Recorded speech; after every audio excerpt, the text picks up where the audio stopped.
So, eine neue Folge Jung Naiv mit einem nicht neuen Gast. Wer bist du nochmal? Ich heiße Konstanze und ich bin schon irgendwie neu. Hast du einen Vollen Konstanze? Konstanze Kurz. Ja, du bist nicht neu bei Jung Naiv. Nee. Weißt du, wie oft du schon da warst? 4-mal? Stimmt nicht? Nein, 5-mal? nein. Der Datenabgleich ist 3-mal? falsch. 6. Echt? Ja, Folge 106, 172, 222, 250, 460 und 680. Okay. Du warst zum ersten Mal 2013 bei mir. Ja, ich weiß. Fast 13 Jahre her. Ja, das war weit vor der Pandemie noch in Hamburg, weiß ich. Da kannten wir uns doch noch nicht so. Mhm. Und du bist auch die einzige ever, die bei Jung Naiv mich und Tyler interviewen durfte. Folge 250. Es war nicht wirklich ein Interview. Was? Es war mehr so eine Mischung. Das ist dann Kritik an dir selbst. Ja, ich bin ja auch selbstkritisch, wie alle Menschen mithören. Ja. Wie geht's dir? Danke der Nachfrage. Wir haben viele technisch ungelöste Fragen. Kann ich mir nicht vorstellen. Ich Aber mein- ich wollte wissen, wie es dir geht. Ja, ach, gut. Was hat sich so geändert? Du bist jetzt übrigens bei dem laut Google besten YouTube-Kanal für unabhängigen Journalismus. Ja. Das hat Ich sich, hab den das Award hat sich bei schon uns gesehen. geändert. Ich bin jetzt auch katholisch geworden. Ich war letzte Woche beim Katholikentag. Machst du die jetzt um? Guck, das wollte ich mal hier präsentieren. Da war das Motto, hab Mut, steht auf. Das ist jetzt mein Motto hier. Machst du das jetzt um? Ich will das den Gästen immer geben. Hab Mut und steht auf. Achso, du meinst, wenn man hier abhauen muss? Ja, Jimmy Wales. Das ist der Jimmy Wales-Spruch. Oh, das wusste ich gar nicht. Das ist der Wikipedia-Gründer. Co-Gründer. Wissen das auch die. Das weiß Wikipedia nicht, aber er hat sich aufgeregt. Hast du es nicht gesehen damals, letztes Jahr? Nee. Er ist nach 15 Sekunden aufgestanden. Hast du ihn nicht gesehen? Der Nein. hat sich hier hingesetzt. Ich so, neue Folge Jung und Naiv, wer bist du? Und er so, ich bin der Wikipedia-Gründer. Und dann hatte ich einen Wikipedia-Artikel vor mir liegen von ihm. Und da stand Co-Gründer. Und ich so, ja, Mitgründer oder Gründer? Und er dann so, das ist eine stupid question. Und dann hat er sich aufgeregt und ist nach 52 Sekunden aufgestanden gegangen. Nee. Wie lange ist das her? 3, 4, 5 Monate? Oh no. Gut, der Erste, der hier weggeht, ist er nicht. Ich glaube, Bodo Ramelow ist mal aufgestanden, aber dann wiedergekommen. Das stimmt. Also bitte, bleib sitzen. Nee, ja, ich habe keine. Ich würde es sehr kontrovers, dann können wir uns ein bisschen anschreien. Können wir gerne machen. Wie war es auf der Republika? Ach, eigentlich vielschichtig. Also ich war 2 Tage da, wir haben uns da auch gesehen. Ich habe auch einen Vortrag. Ich habe meinen ersten Vortrag ever gehalten. Das war der erste? Ja gut, wenn du jetzt Schule und irgendwie ein bisschen Studiumkram und so auslässt. Ja. Okay. Hast du auch moderiert? Nein. Nein. Nein. Okay. Ja. Ich hab was zu Völkerrecht und Das weiß ich. Und der deutschen Beziehung. Ne, einfach nur für unsere Leute, die das jetzt nicht gehört haben. ein paar Ausschnitte gingen viral, hörte ich. Ja, läuft nicht schlecht. Das Feedback war gut. Worüber hast du geredet? Ich habe einen Vortrag gehalten und ich war noch Teil eines Panels und der Vortrag war über automatisierte Datenanalyse, also Palantir im Wesentlichen. Reden wir gleich drüber. Und was hast du noch gemacht?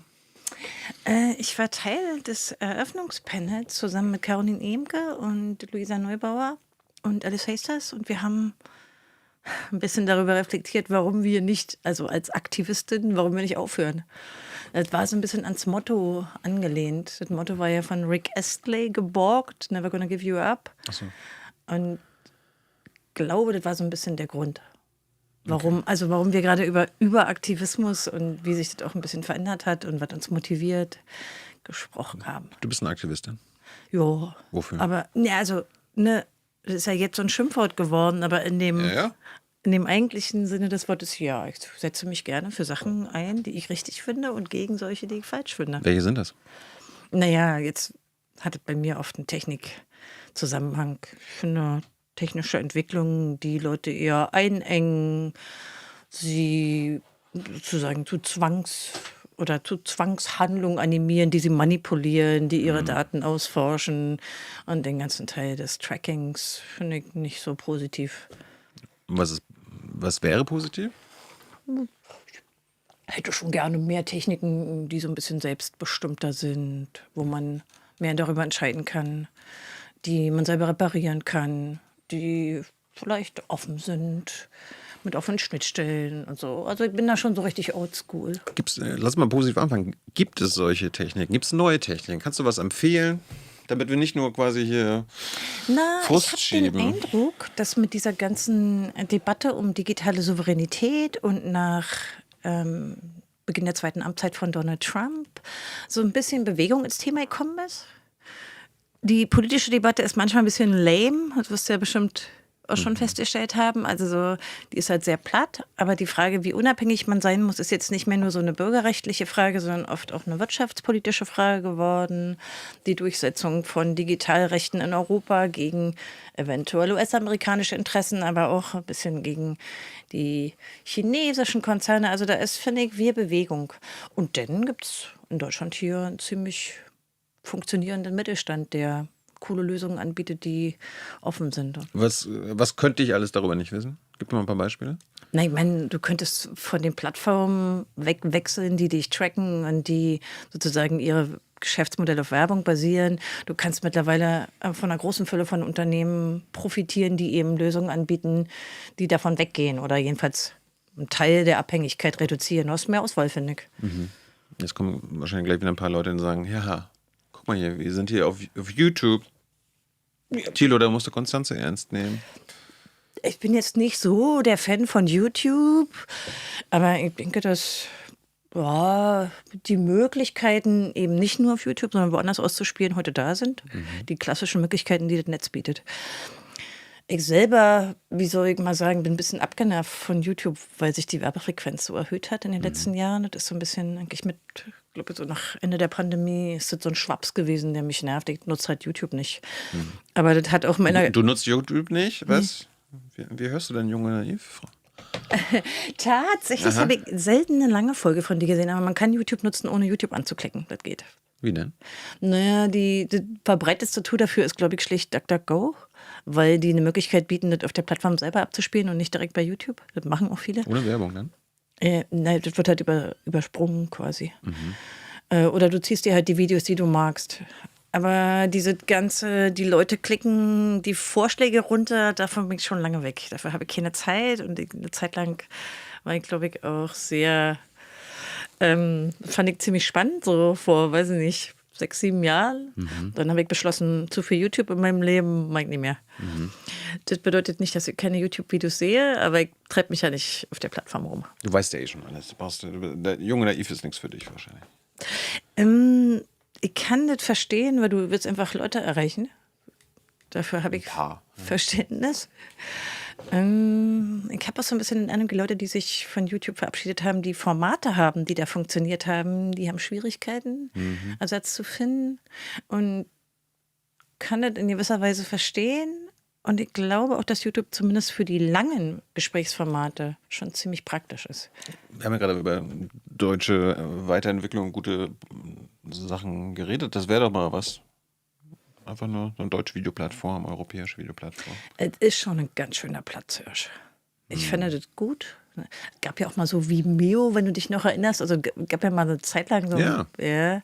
Also, man weiß nicht, ich sehe da aber keinen, der da.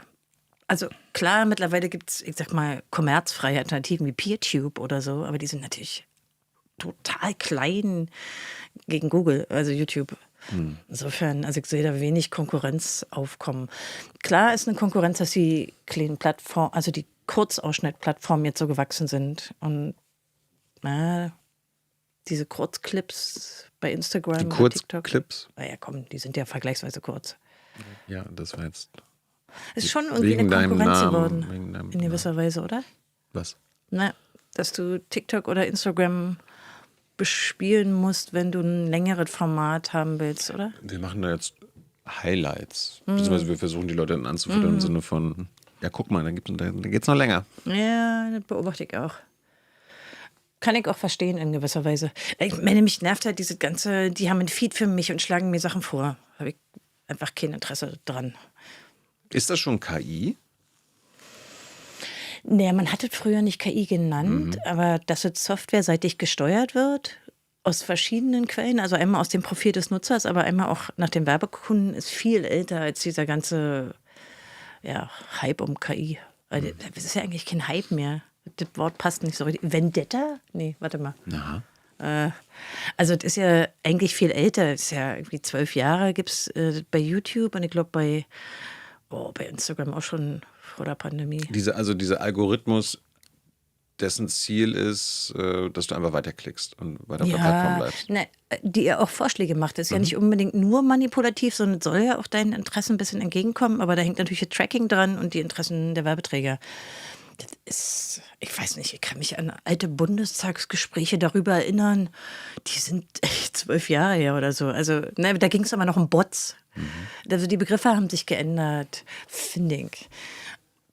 Ja, willst du das KI nennen? Dann nennen wir das jetzt KI. Wir können immer statt Software einfach KI einsetzen, wenn dich das froh macht. Nee.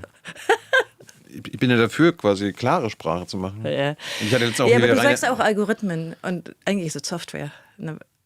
Das hat sich auch so verbreitet. Alle sagen jetzt immer Algorithmen, das ist für Techniker immer so Sag mal, was ist die korrekte Software. Software? Der Algorithmus ist ja erstmal nur eine Vorschrift, wie man eine Software bauen kann und ein Konzept. Und heute hat sich das aber so eingebürgert. Alle sagen immer, die Algorithmen. What? Software. Im Prinzip ist es Software, nicht anders. Nutzt du Software von OpenAI, von Anthropic, die gemeinsam als KI, dafür gibt es LLMs ja und auch so einen weiter? Überbegriff. Also eigentlich ist es ja Large generativ. Language Models? Nein. Oder generative KI. Okay. Im Deutschen ist es oft, glaube ich.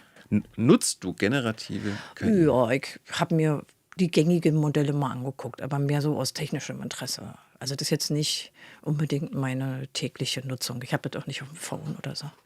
Aber kann das nützlich sein? Ja. Also ich finde vor allen Dingen einen Bereich total nützlich, den ich mir nicht mehr wegdenken kann, der aber auch so ein bisschen vorher begann. Das ist die ganze Frage der Übersetzung, automatisierte Übersetzung, Transkription. Ja. Das finde ich ungemein praktisch, es geht schnell. Weißt du. Da gibt es schon ein paar tolle Sachen. Aber ich bin natürlich mittlerweile, also ich habe mich mit der Technik beschäftigt und über die Zeit, ich bin halt immer kritischer geworden. Oh. Und am lustigsten finde ich, dass sich plötzlich der ganze Urheberverwertungsrechte-Diskurs gedreht hat, wenn plötzlich ein paar Tech-Bros einfach alles mitnehmen, was sie kriegen können. Also Bild, Bewegtbild, Text, alles. Und plötzlich haben wir eine ganz andere Debatte über Urheberverwertungsrechte, die mich irgendwie ewig begleitet haben. Das finde ich sehr lustig. Erklär das mal. Na, am Ende sind es ja, die großen Anbieter müssen ja eine riesengroße Fülle von Daten in ihre Large Language Modelle reinhauen. Und damit saugen sie alles leer, was es irgendwie gibt. Und beanspruchen auch sehr viel Kapazität von Menschen, die im Netz was anbieten. Aber auf jeden Fall sorgen sie alles, was es gibt, irgendwie auf, um da die Modelle zu füttern. Und viele haben dann an den Ergebnissen der Modelle gesehen, das sind meine Inhalte, die eigentlich urheberrechtlich geschützt sind. Es gibt große Fälle, natürlich jetzt auch Gerichtsfälle, vor allem in den USA, weil man da tatsächlich über Geld streiten kann. Und weil das Urheberverwertungsrecht in den USA ein bisschen anders ist als bei uns. Aber es ist auch ein Riesenstreit in China gerade. Ja, Wirklich? Natürlich, also nicht anders als bei uns. Da wird hier nur so wenig berichtet. Also ich habe jetzt gerade einen großen Fall gelesen, der dreht sich um Filme. Weil da also eine Darstellerin bemerkt hat, dass die ganzen generativen chinesischen Modelle von ByteDance, dass die alle irgendwie ziemlich ähnlich ihrem Gesicht sind. Also die haben auch eine interessante Debatte dazu. Aber bei allem ist es ja, also ob es Software ist, ob es Filme sind, ob es Bilder sind und Texte, die Frage ist ja immer, oder früher war die Frage immer, wer besitzt diese Texte oder Bilder und wer darf sie verwerten? Und irgendwie hat sich diese Debatte total gewandelt, weil jetzt ein Teil der Tech Brothers die einfach einsammelt. Ich finde das sehr lustig, also weil mich das so lange begleitet und das war immer so wie so eine Art Mantra, ja, also geistiges Eigentum und so. Und jetzt ist das so, mal gucken. Wird spannend, wie etwa der große Fall mit der New York Times, wie das ausgeht. Das wird interessant. Ich hatte letztens Rainer Mühlhoff hier, Philosoph, hat auch ein KI-Buch geschrieben.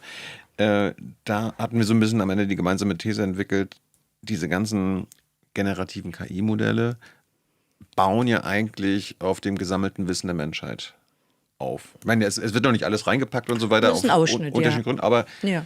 sie bauen auf Jahrtausenden Wissen auf Büchern und alles Mögliche Ja. und so fort.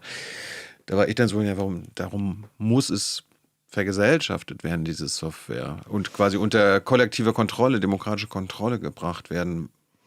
Und weil sie beuten ja quasi auch unser aller Wissen aus. Ja, naja, es gab schon immer Bereiche des Wissens, die nicht unbedingt diesem Kommerzdenken unterworfen waren. Also ich meine, Wissenschaft und so weiter. Insofern, ich finde nicht, dass man es nur unter Kommerzaspekten betrachten muss. Aber ich kann den Gedanken total gut nachvollziehen, dass die, wenn die alle Commons aufsaugen, auch längst Werke, die urheberrechtlich gar nicht mehr geschützt sind oder so, und auch Wissen der Menschheit, dass es dann allen zugutekommen soll. Den Gedanken kann ich total nachvollziehen. Aber Rainer Mühlhoff hat ja eher auch die Kritik, dass sich da quasi was sich da manifestiert, auch eine starke politische Wirkung hat und dass es in Richtung Faschismus geht. Und ne, der hat ja besonders eine Kritik eigentlich an diesen KI-Brothers und ihrer Denke und so. Können wir gleich nochmal drüber reden, Ja, wenn können wir wir machen. bei Palantir ankommen. Aber ich wollte erstmal so ein bisschen positiv starten. Nee, es war nicht positiv bei Auch das nicht. Ich glaube generell in der technischen Community und unter Hackern, die so diesem Open-Source-Gedanken und irgendwie Informationsfreiheit und Wissensfreiheit nachhängen, ist die Kritik im letzten Jahr enorm viel größer geworden. Auch so ein bisschen die ganze Debatte, die unter diesem Schlagwort AI-Slop steht, die überschwemmen mit Slop eben.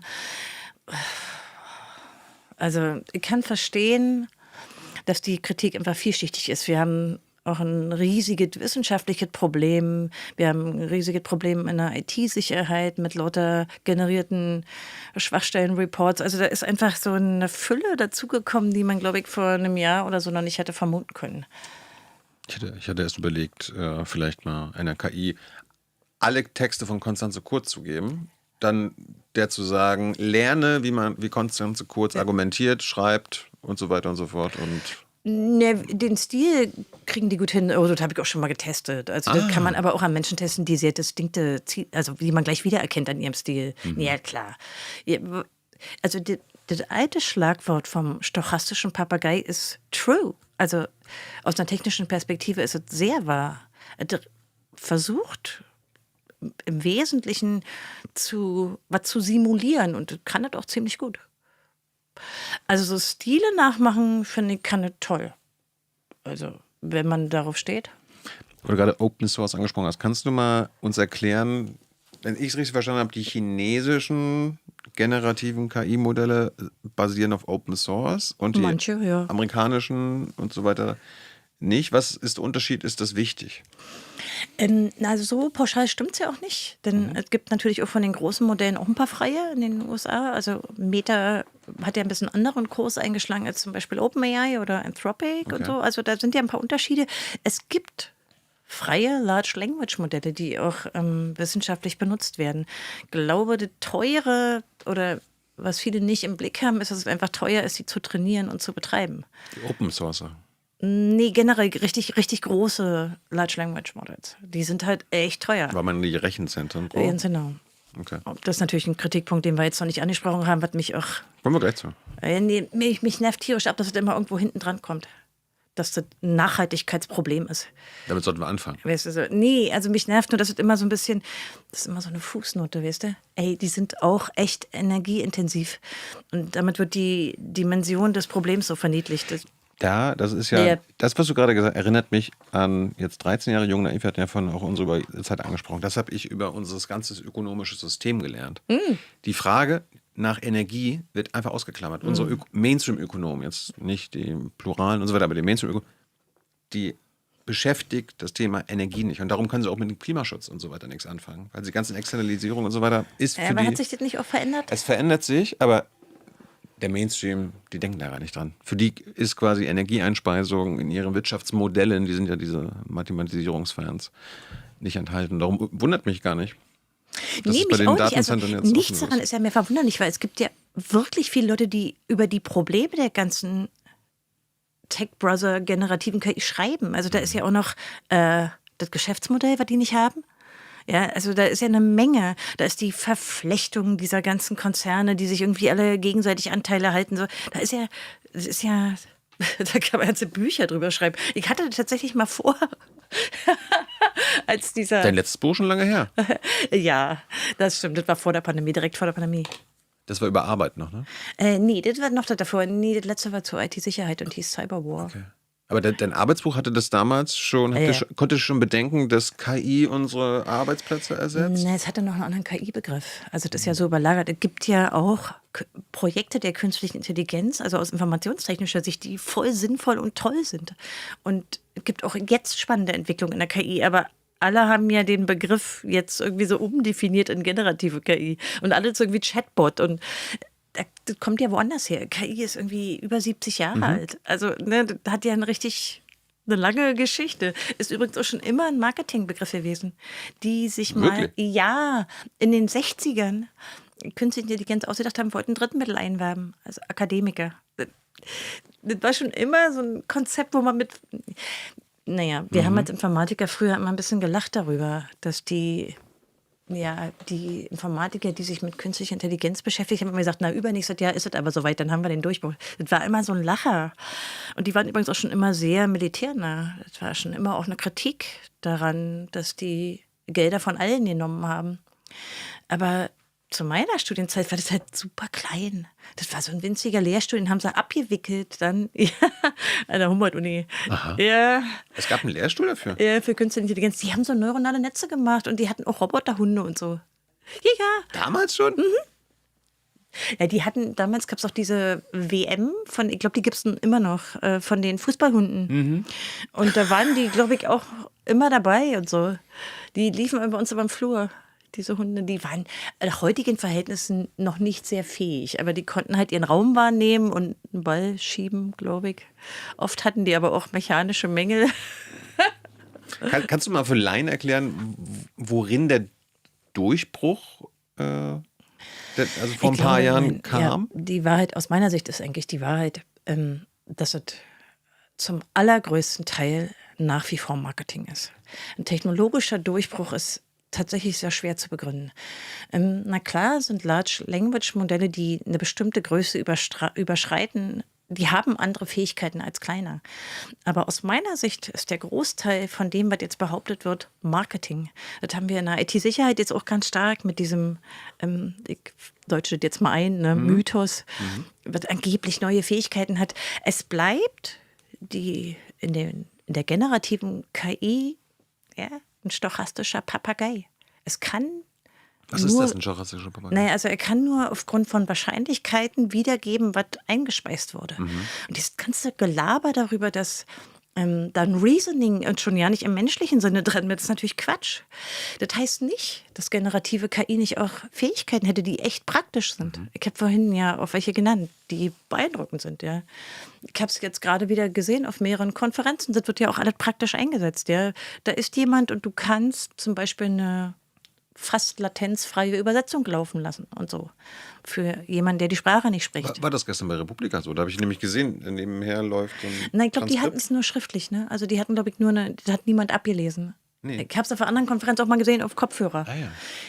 Das mag einen auch nicht stören, wenn es da mal ein paar Fehler hat. Das Problem ist nur, das ist prinzipiell fehleranfällig. Ne? Und die früher Halluzination genannten Fehlausgaben, also fehlerhafte Ausgaben, die sind natürlich nicht ausmerzbar technisch. Die werden bleiben. Die Frage ist nur, wie man sie reduzieren kann. Und dann kommt da übrigens noch so ein Bereich, den wir jetzt auch wieder als Fußnote ansprechen werden. Also ich meine, da sitzen in der Subsahara paar tausende Leute, die für uns das vorsortieren. Also da ist ja auch noch die Frage des digitalen Kolonialismus dran. Die sortieren das halt für uns vor, damit wir eine Schlimme kriegen und so. Das ist ja alles manuelle Arbeit. Ja. Erklär mal kurz. Ich sprach lustigerweise gerade wieder mit einer der Aktivistinnen aus Subsahara, die war gerade in Berlin, aber die war auch schon mehrfach hier, die sich dagegen wehren, dass die für billig Arbeit diese manuelle Aussortieren machen für die großen US-Konzerne und die sich versuchen zu organisieren. Ja. Das ist, du meinst jetzt so ich muss dir da mal Kindergewaltszene auf Instagram? Auf, so, also okay. Ich saß, die heißt Joan Kinuya. spricht man es, glaube ich, aus Kenia. Und wir saßen in Kreuzberg an der Straße, wir am Fenster. Und sie guckte raus und sagte zu mir, ey, weißt du, das kommt mir alles bekannt vor hier. Ich sag, was meinst du? Naja, sagt die Busse, ich habe ja schon immer Bilder sortiert für die US-Konzerne. Also, weißt du, die erkennen Straßenzüge wieder oder wie bei uns die Busse aussehen oder wie bei uns sozusagen die Straßenmarkierung ist oder wie wie der Mensch aussieht, was die so anhaben und so. Das war ein ganz merkwürdiger Moment, obwohl die noch nie vorher zu diesem Termin in Deutschland war. Die machen halt sozusagen diese Arbeit für super billiges Geld zu Arbeitsbedingungen, zu denen hier niemand arbeiten würde, mit Inhalten, die teilweise natürlich traumatisierend sind, die dann aussortieren müssen. Darüber redet hier niemand. Nur damit wir sozusagen, wenn wir die auf unseren Telefonen benutzen, nur Ergebnisse quasi bekommen, die ihr säubert sind. Das ist manuelle Arbeit, da spricht nie einer drüber, denken immer alle, das ist automatisiert. Warum reden wir nicht darüber? Naja, die haben dann natürlich, es gibt eine Community, die darüber redet und die ist auch, glaube ich, größer geworden. Ja. Warum ist das kein gesellschaftliches Thema? Dass wir da quasi Menschen ausbeuten. Ja, naja, das war schon vorher nicht Thema. Also, das ist ja nicht mit KI dazugekommen, sondern das haben die großen Konzerne ja schon davor gemacht, um Inhalte zu filtern. Ich glaube, das hat keine Lobby hier. Also, naja, ich war einmal in Südafrika vor der Pandemie, also ist schon so, weiß ich nicht, 10 Jahre oder so her. Da war tatsächlich mal Thema, da gab es eine Zeit lang Medienberichte darüber. Da kamen wir zurück und dann haben die ersten Aktivisten auch darüber berichtet, aber es ist so ein Nischenthema geblieben. Also, jedenfalls aus meiner Sicht. Ja, das appelliert auch immer so ein bisschen an das Gewissen, nicht wahr?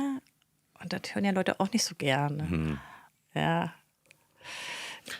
Weil du gerade meintest, das KI ist viel Marketing. Ja. Ist denn auch gibt auch die Doomsayers?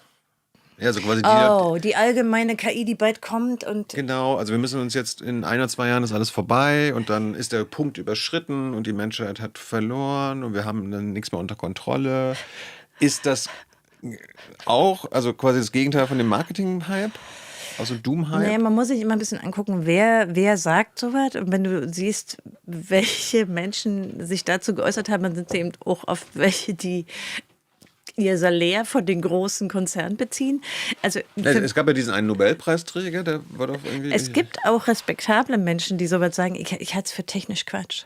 Weil zumindest wenn du jetzt guckst, wo wird derzeit viel Geld und viel auch so Forschungsinteresse reingesteckt? Und wer soll es auch finanzieren? Also, ne, wir sind jetzt bei großen Large Language Models. Sie bauen überall große Rechenzentren hin, die nur für diese KI-Berechnungen sind und sonst ja nicht weiter verwendet werden können. Ich weiß nicht, wo das herkommen soll. Meine Angst davor ist 0 in meiner Lebenszeit. 0. Wirklich? Ja.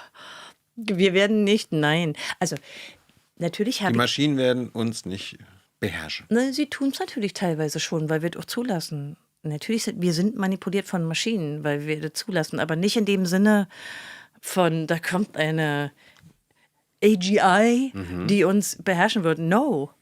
Also, hallo? Und außerdem, wir können den Stecker ziehen. Ich finde das ein Film spannend. Ich gucke mir gerne so eine Filme an. Doomsday. Ich halte das aber in der Realität für nicht wirklich die Gefahr, vor der wir stehen. Und im Übrigen, wir haben eigentlich andere Probleme. Und also als Menschheit so, die wir mal lösen müssten, so als Zivilisation, da ist mir dieser ganze AGI-Quatsch. Verzeihung, ey, da haben wir echt andere Sorgen. Jetzt aber mal ein Beispiel. Was jetzt irgendwie, weiß nicht, ob du Mythos von Anthropic mitbekommen Nein, weil ich hast. gerade vorhin eingedeutscht habe in Mythos. Ja. Ach so. Ja. Das meintest du. Na, Also mein Stand ist, die haben das noch nicht veröffentlicht, weil das anscheinend so gefährlich ist, wenn das quasi in die Hände von alle kommt, weil das besser als jeder Mensch die Schwachstellen in IT-Systemen und Computern finden kann. Und No, first. Das erste ist, das ist auch wieder eine fette Marketingaktion. Übrigens schon die zweite, das haben sie schon mal behauptet. Das haben die Leute nur schon wieder vergessen, weil es 2 Jahre her ist. Der Punkt ist, zeig mal. Also, ne, wenn du was technisch vorweisen kannst, musst du das auch zeigen. Ja, das wird jetzt in amerikanischen Sicherheitsschlangenölverkäufen. Ja, hoffentlich geben sie ganz viel Geld dafür aus. Der Punkt ist, du siehst sehr wohl, dass es eine Fülle von neuen Berichten über IT-Schwachstellen gibt. Alle Open-Source-Projekte können darüber berichten oder alle von diesen Plattformen, die Geld für Schwachstellen anbieten. Also da gibt es eine ganze Menge. Jeder kann darüber berichten. Aber die Frage ist, von welcher Güte das ist. Ist es tatsächlich so, dass die typischen Fähigkeiten, die jemand, der sich das mit der Hand ansehen würde oder mit Hilfe von automatisierten Tools, die es natürlich auch früher gab, das ist ja nun nicht, bei weitem nicht das erste Mal, dass was mit automatisierter Unterstützung gesucht wird. Oder ist es nur so, dass dort sehr viel Software getestet wurde, auf die lange keiner geschaut hat? Das muss man sich mal fragen. Also ist da wirklich eine neue Qualität, die Sicherheitslücken findet, die ein Mensch nicht gefunden hätte? Oder werden dort nur sehr viele Softwareprojekte reingekippt und dann fallen natürlich auch Schwachstellen raus? Das heißt, ist die Softwarequalität eigentlich so schlecht oder sind diese Projekte so gut?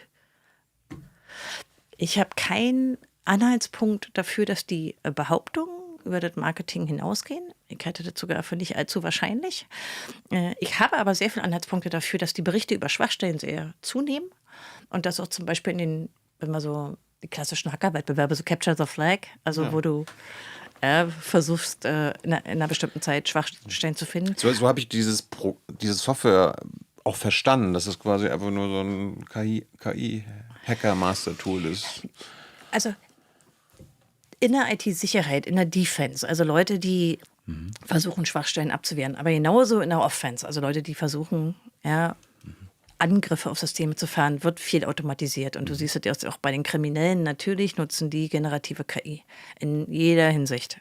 Na klar, bringt Geld, ist billig, kannst du machen. Ich glaube, dass das qualitativ halt total übertrieben wird. Das kommt noch dazu, also niemand ist geholfen, wenn du 880 neue Vulnerability Reports hast, sondern einer muss sie auch fixen. Das heißt, die Probleme, die in der... Aber da habe ich auch mal von denen gelernt, da gab es da irgendwie 4 Wochen, also wenn quasi so ein weißer Ritter wie ein Hacker vom Chaos Computer Club irgendeine Schwachstelle bei den jungen Naiv-Servern oder so entdeckt, dann ist doch irgendwie die Regel, 4 Wochen hat man Zeit oder so, ne? Nein. Irgendwie Exploit? Es gibt so Prozesse, wie so typischerweise, wie eine Responsible Disclosure ablaufen soll. Also eine verantwortliche Mitteilung über eine Sicherheitslücke. Aber die Regeln sind nicht gerade von allen eingehalten. Also wir haben beim CCC dafür einen richtigen Prozess. Da kann man sich an uns wenden. Vor allen Dingen dann, wenn man Angst hat, dass man mit dem Strafrecht bedroht wird, quasi, wenn man eine Sicherheitslücke meldet. Und dann geben wir so eine Fristen, aber das macht nicht jeder. Und es gibt auch eine Anzahl von Leuten, die überhaupt keine oder sehr, sehr kurze Zeitfristen einräumt. Und es gibt welche, die lassen sich das abkaufen. Also da ist ein sehr, das ist nicht immer gleich. Es gibt auch noch den Bereich, wo das quasi abgekauft wird. Das machen Firmen, aber auch Mittler. Aber das machen natürlich auch Leute, die für bösartige Zwecke Sicherheitslücken ausnutzen. Da ist einfach ein Riesenmarkt. Und mein Eindruck war, nachdem Mythos ihre Pressemitteilung... Geiler Name übrigens. Ne? Da haben vor allen Dingen mal viele wieder hingeschaut. Und insofern würde ich es fast positiv bewerten, dass mal jemand wieder einen Blick auf diese Problematik wirft. Aber ist das jetzt, ich ich bin ja Laie, als ich gehört habe, die bringen Mythos gar nicht raus, sondern die sind so verantwortlich oder handeln so verantwortlich, dass sie das erstmal quasi an Experten geben. Das ist aber jetzt auch Marketing. Soll ich es nochmal sagen? Ich halte das für Marketing, ja. Ja. Und ist auch nicht das erste Mal. Das Interessante ist dir das mal aufgefallen, gerade in der KI, es gibt so eine ganze Horde von Berichterstattern, die nur macht, CEO of Big Tech Brother sagt. Ja, und so war das hier auch. Ist denn diese Pentagon-Sache von Anthropic auch eine Marketing-Sache gewesen? Weil das Pentagon wollte ja, wenn ich es auch wieder richtig verstanden habe, diese Software von OpenAI, Anthropic und Co. quasi für das US-Militär ohne Einschränkung nutzen. Und Anthropic hat gesagt, das unterschreiben wir nicht. Anders als OpenAI und Google und so. Ja, das ist natürlich ein bisschen eine andere Debatte. Also das eine ist, die großen Tech-Konzerne sind natürlich irgendwie allesamt Kunden, große Vertragspartner der US-Armee, der Geheimdienste schon lange. Ich fand interessant, dass der Anthropic-Fall dann so ein bisschen hochgepusht wurde, weil letztlich ja die ganzen, ja, schon in den letzten 2 Jahren sind die alle Vertragspartner geworden. Mir scheint, dass die alte Debatte darum, wie man Software militärisch nutzen kann, zu selten geführt wird. Insofern war ich ganz froh über die Öffentlichkeit dafür. Aber am Ende haben die ja gar nichts Exklusives. Sie haben ja nichts, wo jetzt das US-Militär sagen würde, na, wenn wir das nicht kriegen, dann sind wir aber aufgeschmissen, weil die ja letztlich KI-Produkte schon lange in ihren tatsächlichen Kriegen verwenden. Insofern, weiß nicht, ja, ich weiß auch nicht, ob bei den Kunden von Anthropic so eine positive PR war, bin ich mir ehrlich gesagt nicht sicher. Ich habe aber auch gesehen, jetzt zurück zu Deutschland, das BSI, Bundesamt für Sicherheits- und Informationstechnik, hat da auch irgendwie was jetzt rausgegeben zu Mythos und hat dort den Amerikanern einen Vorschlag gegeben. Also, ich sage auch Wenn nicht... das Marketing ist, Frau Kurz, warum sagt denn Auch das das BSI? Bundesamt für Sicherheit und der Informationstechnik kann nicht so sehr viel über Mythos wissen, als das, was sie rausgeben. Ja, da ist ja, da müssten sie schon mal die Substanz zeigen. Aus meiner Sicht ist es erstmal nicht falsch, wenn alle mal wieder über IT-Schwachstellen reden und darüber reden, auf welcher unsicheren Substanz unsere digitale Welt lebt. Ja. Das BSI sagt, KI-Modelle revolutionieren den Umgang mit Sicherheitslücken. Revolutionieren. Den Umgang. Was ja wohl was an. Ja.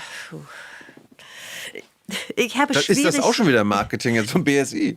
Ich kann letztlich diesem Hype nicht folgen. Also Fakt ist, es gibt sehr viel mehr generierte Schwachstellen-Reports. Also die Berichte, die an Leute, die Software anbieten, geliefert werden. Viel mehr. Das ist eine große Schwemme und die ist auch schon ein bisschen älter. Ich würde mal sagen, die hat eigentlich schon im Herbst letzten Jahres begonnen, sehr deutlich zu erkennen. Aber am Ende ist auch ein Projekt wie Mythos ein stochastischer Papagei. Das heißt, er nimmt große Mengen Quellcode auf und kann daraus lernen. Das ist ja nicht so anders als bei Textgenerierung. Insofern, ich wäre zumindest skeptisch, was die Versprechen von Mythos angeht. Was nicht bedeutet, dass man kleinreden sollte, dass sich vielleicht eine Veränderung gerade ergeben hat in der IT-Sicherheit, einfach weil du mit so vielen generierten Vulnerability Reports umgehen musst. Einer muss das auch fixen und einer muss das priorisieren. Und natürlich ist davon auch wieder ein Anteil Schwachsinn, das muss man auch sagen. So wie bei der Textgenerierung kommt halt auch ein Anteil raus, der Quatsch ist. Aber der Anteil sinkt. Das ist wohl auch deutlich zu sehen. Ich habe ja gesagt, du bist ja seit über 13 Jahren bei uns zu Gast. Du bist nicht dafür bekannt, auf irgendwelche Hype und Züge aufzuspringen. Aber erinnerst du dich jetzt in deiner Karriere, hast du dich schon mal geirrt bei einem Hype? Oh, nee, aber ich habe Hypes wahrgenommen, ich würde nicht sagen, dass ich mich mal prinzipiell geirrt habe. Aber es gab Hypes, die ich total verstehen konnte und die übrigens auch nicht den Leuten aufgezwungen wurden und die in ihre Betriebssysteme integriert wurden, ob sie wollen oder nicht und die jetzt plötzlich überall sind, ob man will oder nicht, sondern die einfach zu Recht unser digitales Leben verändert haben. Das Erste, was mir jetzt einfiel, was ein kommerzielles Produkt war, ist natürlich das iPhone. Das hat unsere Gesellschaft verändert und dann natürlich nachfolgende Smartphones. Die Art, wie wir umgehen mit the information on your fingertips, hat sich total gewandelt. Aber viele von den eigentlichen digitalen Revolutionen, die sind ja gar nicht so sichtbar, ja, so dass, ich nenne jetzt mal den Ausbau der Infrastruktur, dass wir irgendwie, gut, jetzt nicht so in Deutschland, aber dass viele Breitband haben, also, ne, oder die Glasfaser, meinst du? in anderen Regionen der Welt. Also ich meine, vieles ist ja auch Infrastruktur, was man jetzt nicht unbedingt so in your face hat. Wie ist denn eigentlich der Stand jetzt beim Glasfaser? Immerhin steht es wieder im Koalitionsvertrag, wir bauen aus. Nee, die Telekom baut oder sowas, ne? Die Ja, privaten, ne? das ist natürlich auch so ein Problem, ja. Aber die Telekom hat sich doch mehr Können wir in nicht wie in Schweden machen, wo der Staat das gemacht hat für in wenigen Jahren 99% aller Leute an Glasfaser. So geht das nicht. Also, wie soll ich sagen?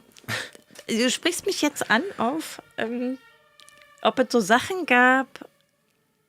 Also, ich mache ja gerne Technikfolgenabschätzung. Ich interessiere mich für die Folgen von Technik auf die Gesellschaft. Ich glaube, dass die KI Folgen haben wird, die generative KI auf jeden Fall. Das hat sie in der Wissenschaft, das hat sie in den Medien und das hat sie.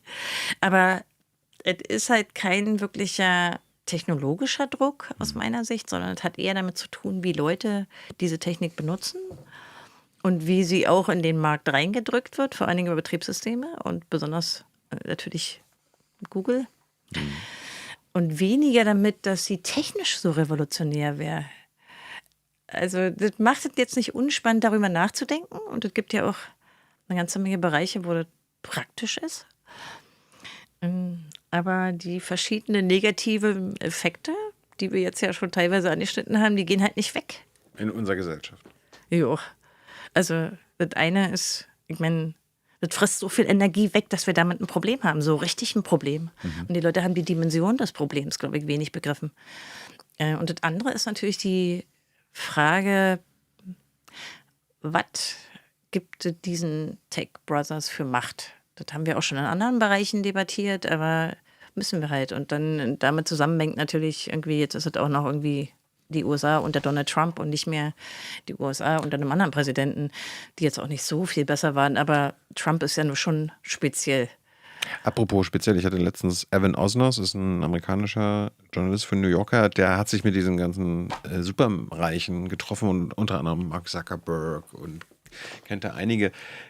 Mir scheint das jetzt, ohne da psychologisch bewandert zu sein, aber das sind ja auch ein paar Wirre Personen, meinst du? wirre Personen an Elon, Zuckerberg und so weiter und so fort. Ich meine, die arbeiten jetzt daran, an Software, die unsere Gesellschaft ins Negative. Meinst du, Geld macht irgendwie irre? Ist das deine These? Zu Nee. viel Geld? Also ganz viel Geld macht irre? Ja, aber die haben jetzt irgendwie, glaube ich, nicht so eine soziale Ader oder so weiter. Ist das auch nochmal ein Problem bei dieser Software? Also über einige der Tech-Milliardäre ist natürlich eine Menge geschrieben worden, ja, und gibt da schon Filme drüber. Oder denk mal an Mark Zuckerberg, da haben natürlich auch schon schon viele Da kommt bald der zweite persönlich. Film jetzt bald raus, ne? Elon Fortsetzung Musk, vom ja, aber das auch Social Larry Network. Ellison, da sind ja so einige.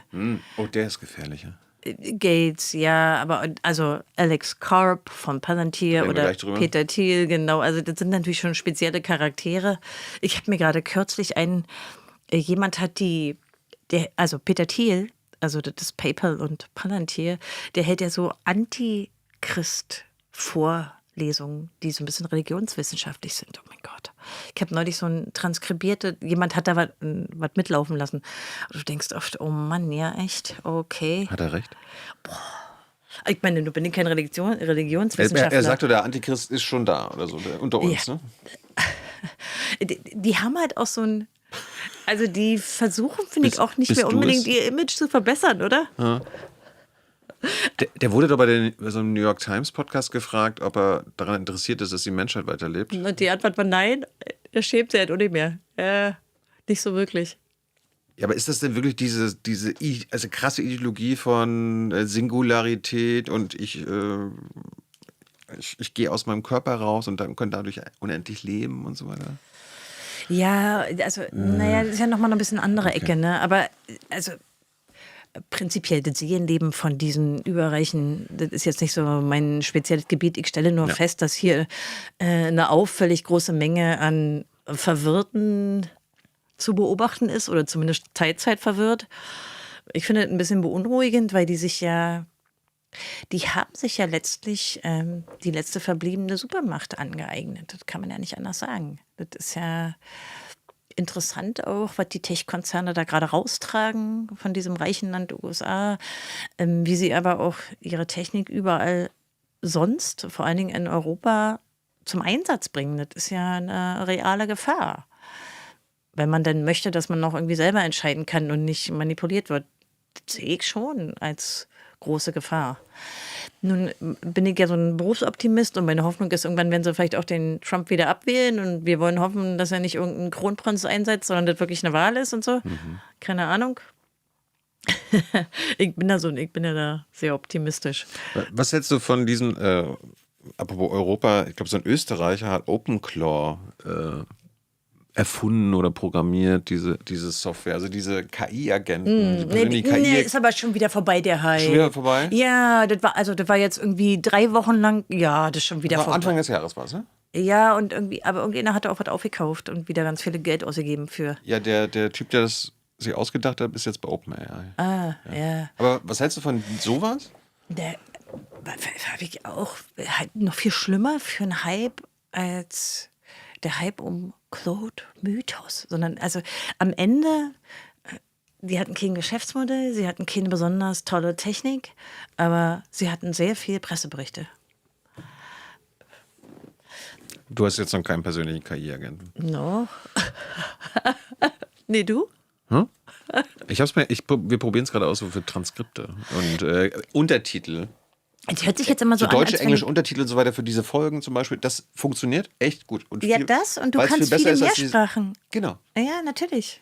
Also ich finde nicht, dass die Technik irgendwie prinzipiell abzulehnen ist, sondern ich denke, dass viele ein bisschen mehr Gehirn darin stecken sollten, wofür sie es anwenden und ob es für den Zweck, für den sie es wollen, eigentlich gerade sinnvoll ist. Wenn mir scheint das oftmals so, oh, muss ich jetzt haben, oh, wenn ich es jetzt nicht habe, dann, oh, alle überholen mich technisch. Ja, wir haben ja vorhin angefangen mit Republika. Ja. Für meinen Vortrag habe ich die letzten 13 Jahre Arbeit Bundespressekonferenz runterziehen lassen. Fast 2000 Protokolle allein aus den Regierungspressekonferenzen. Und da hilft so eine Software, aber nur weil die Bundespressekonferenz, deren Webseiten und Archiv und so weiter ist gefühlt 25 Jahre alt. Und da hat er mir geholfen. Gar keine Frage. Es heißt aber auch nicht, im Übrigen, generative KI ist nicht die einzige Technik. Also es gäbe auch noch andere Automatisierungstechniken. Aber auch Automatisierungstechniken werden heute alle als KI bezeichnet. Das ist irgendwie so ein... Software, wir sagen Software. Also, nee, also tatsächlich weit vor dem Hype gibt es natürlich vorher schon Techniken, wie man mit großen Textbeständen umgeht, wie man sie sortiert und katalogisiert und so weiter, kategorisiert. So nicht, aber ich will halt nicht den Eindruck erwecken, dass ich es technisch unsinnig finde. Ich finde halt nur in vielen Bereichen, wo es jetzt zum Einsatz kommt, halte ich die Menschen, die darüber entscheiden, für zu nachlässig in Bezug auf die Fehleranfälligkeit und in Bezug auf die Nachhaltigkeit. Ich habe natürlich auch mal alles gecheckt, aber es ist furchtbar hilfreich gewesen. Hat mir sehr viel Zeit gespart. Also ich bin kein,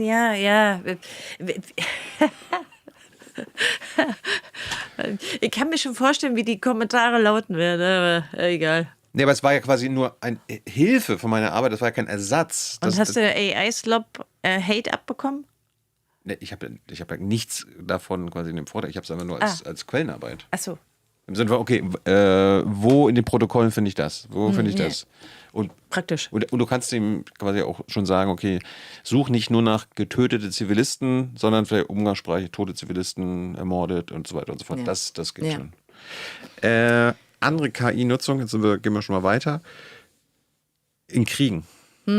Gibt es da, kannst du eine Übersicht geben, Ukraine, Krieg durch Russland, durch Ukraine, da werden ja auch viel Drohnen, Gaza, Iran. Was wissen wir darüber? Also mein Eindruck ist, dass die schon immer natürlich in ihre Kriegsführung Technologie einbauenden Militärführer selbstverständlich auch diese Technik mit übernommen haben. Das überrascht auch niemanden. Die werden sich vor allen Dingen die Teile der Technologie zu eigen machen, die sie als sinnvoll erachten. Und ja, dadurch, dass sie ja durch ihre Verträge auch viel Geld raushauen, haben sie in der Regel auch kein Problem damit, Partner zu finden. Das kannst du in allen aktuellen Kriegen sehen, ist aber muss ich so sagen, längst vor diesem ganzen Hype, der jetzt ja auch schon wieder, das sind schon 3 Jahre her, anhält, war das schon so. Das war schon immer Hightech. Das Militär hat auch schon immer einen Teil der Informatik finanziert, also Forschung und auch Anwendungen. Auch hierzulande?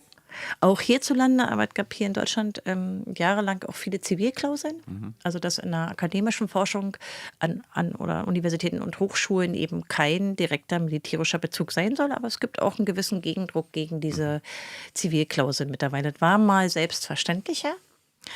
Aber wie du bemerkt haben wirst, hat sich der so ein bisschen gewandelt. Ich glaube, das ist auch ein Teil der Folgen vom Ukraine-Krieg, dass es so ein bisschen aufgeweicht wird. Wir wir hatten letztens die damalige amtierende TU-Präsidentin hier, Geraldine Rau. Die meint ist auch ja nicht mehr. Genau, jetzt nicht mehr. Aber meint auch massiver Druck, die Zivilklauseln aufzunehmen. Ja, ich komme nur aus der Informatik. Ich muss leider sagen, ich habe viele Informatiker kennengelernt, die das eher pragmatisch sehen und auch zum Teil ihrer Karriere durchaus auch mal geneigt waren, bei militärnahen Unternehmen zu arbeiten oder Praktika zu machen bei den Studenten und so. Das habe ich leider häufig erlebt. Die Proteste werden aus meiner Sicht geringer. Auch so, ja, ich würde schon sagen, ein gewisser Stimmungswandel ist da. Aber wenn ich es jetzt rein technologisch sehe, haben immer die Militärs versucht, Technologie, die für sie sinnvoll ist, zu integrieren. Auch gerade was die Automatisierung angeht. Und es ist deutlich älter, dieser Trend, als jetzt die generative KI. Für Militärs muss es vor allen Dingen auch verlässlich sein. Dafür ist generative KI gar nicht so. Aber was heißt geeignet. verlässlich? Verlässlich, keine Unschuldigen zu töten? Oder? Na, ich meine im Sinne von, die sollte wenig Fehler auswerfen. Ich wollte das nicht, das ist keine moralische Kategorie. Das ist oft immer das Ziel. Also, ich meine, du möchtest einen Gegner vaporisieren oder was immer deine Waffe gerade tut. Also, und das soll ja möglichst den treffen. Das würde ich schon annehmen, dass sie das wollen. Aber es gibt ja irgendwie humanitäres Völkerrecht und Genfer Konvention und so weiter. Da könnte man ja meinen, okay, das kann man dieser Software ja auch beibringen. Wir hatten, wenn du ehrlich bist, hatten wir diese Debatten in der Drohnendebatte, also die teuren Drohnen. Hatte ich mir gerade aufgeschrieben. Wir hatten auch mal darüber geredet. Ja. Da hattest du mal thematisiert, was bei US-Drohnenmorden, wenn das irgendwann automatisiert wird und so weiter, wer dafür eigentlich verantwortlich ist, wenn eine Hochzeitsfeier fälschlicherweise. Ja, aber die hatten wir auch schon, bevor das komplett automatisiert war. Da gab es solche Fälle auch schon, dass sie mal wieder eine Hochzeitsgesellschaft getroffen haben, weiß schon. Also. Ich hatte auch gehört, jetzt, als der Angriffskrieg auf den Iran Ende Februar angefangen hat, dann war gleich am ersten Tag irgendwie, dass eine Mädchenschule bombardiert wurde. Und ich hörte, dass das KI-Fehler gewesen sei. Für mich ist der große Unterschied, dass sich die Konzerne, die Ausrüster sind, damit jetzt brüsten. Sie sagen, wir optimieren den Krieg, wir beschleunigen den Krieg, wir optimieren die Zielauswahl. Und das war früher eigentlich eher so, was man nicht, also so hat man das nicht gesagt. Da klebt dann irgendwie Blut am Konzern. Das ist heute nicht mehr so. Und Palantir ist dafür ein krasses Beispiel, einfach schlicht. Die haben da so gar keine Hemmung, das ist so voll patriotisch. Bei den klassischen Rüstungsbetrieben, also die eher die Hardware herstellen und teilweise ja heute auch die Software, ist es ja immer alles so ein bisschen dezent. Aber jetzt ist zumindest mein Eindruck, dass einige der US-Konzerne da gar keine Hemmung mehr haben. Also die MAGA-Nahen, also die Trump-Nahen, finde ich, die haben sich da jetzt auch sehr deutlich geäußert. Zumindest überraschend, das kannte ich eigentlich von früher nicht so. Es gibt ja einen Teil der Informatik, die schon immer sehr militärkritisch war und auch schon immer beleuchtet hat, seit Jahrzehnten beleuchtet, wie da so die Geldflüsse sind und wer sich da eigentlich von wem finanzieren lässt. Das ist ja alles nicht so neu. Aber die Summen sind natürlich heute anders. Aber wissen wir, ob auch unterschiedliche Technologie eingesetzt wird? Also quasi bei den Amerikanern Irankrieg was anderes als die Israelis in Gaza? Oder die Russen in der Ukraine? Wichtig ist die Infrastruktur geworden. Das hat man, glaube ich, in der Ukraine sehr deutlich gesehen. Also die Satelliten und der Zugang dazu. Aber es ist ja heute auch eine andere Materialschlacht. Das hat sich auch im Ukraine-Krieg gezeigt. Und da wissen andere sicherlich viel mehr drüber. Die fliegen mit Glasfaser. Und das Material, genau, das Material ist halt kleiner und wendiger geworden und auch klüger im Sinne von smart. Also im Sinne von technisch klug. Da hat sich eine Menge getan. Und man sieht ja jetzt auch, wenn du so ein bisschen diese NATO-Debatten verfolgst oder auch diesen, wie heißt noch diese private Konferenz in München da? Münchner Sicherheitskonferenz. Danke. Also die Rüstungskonferenz meinst du? Genau. Also ich meine, das wurde ja thematisiert, da hätte auch niemand hinterm Berg, dass das für die Militärs eine starke Veränderung ist. Aber wir hatten über Jahre lang die Diskussion und eine kleine Debatte in Deutschland, ob wir Kampfdrohnen, also die Bundeswehr Kampfdrohnen braucht. Und mittlerweile es gibt gar keine Debatte mehr und ist klar, Kamikaze-Drohnen werden jetzt bestellt. Ja, und es gibt ja nur auch eine Menge Unternehmen, die sich jetzt dann neu gründen, die sehr viel billigere Waffensysteme, als es früher war, anbieten. Aber wir haben ja auch, also Rheinmetall verdient sich ja auch dumm und dusselig, also auch die großen Konzerne. Das ist eine massive Aufrüstung. Das ist ja auch nicht irgendwie geheim, sondern das wird ja auch absichtlich und sehr, finde ich, in einem positiven Sinne dargestellt, dass wir aufrüsten. Das ist ja, finde ich, eine große Veränderung, auch gerade, finde ich, mit der Märzregierung. Aber das fing bei Olaf Scholz auch schon an.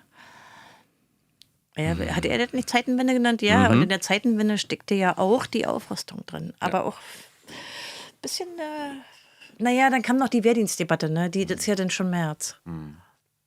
Ich bin da nicht so ganz zufrieden mit, falls... Dürfte man Mitglied im Chaos Computer Club sein und Bundeswehrsoldat? Also die wollen ja auch die Hacker und IT-Spezialisten bei der Bundeswehr haben. Ist das kompatibel? Ich glaube, es gibt bestimmt auch CCC-Mitglieder, die bei der Bundeswehr sind, aber ich glaube, also ich würde schon sagen, dass es eine eher kritische Haltung zu Militärtechnik gibt und generell Technik, die tötet oder dazu konzipiert ist, Menschen zu verletzen. Wir wollen uns verteidigen.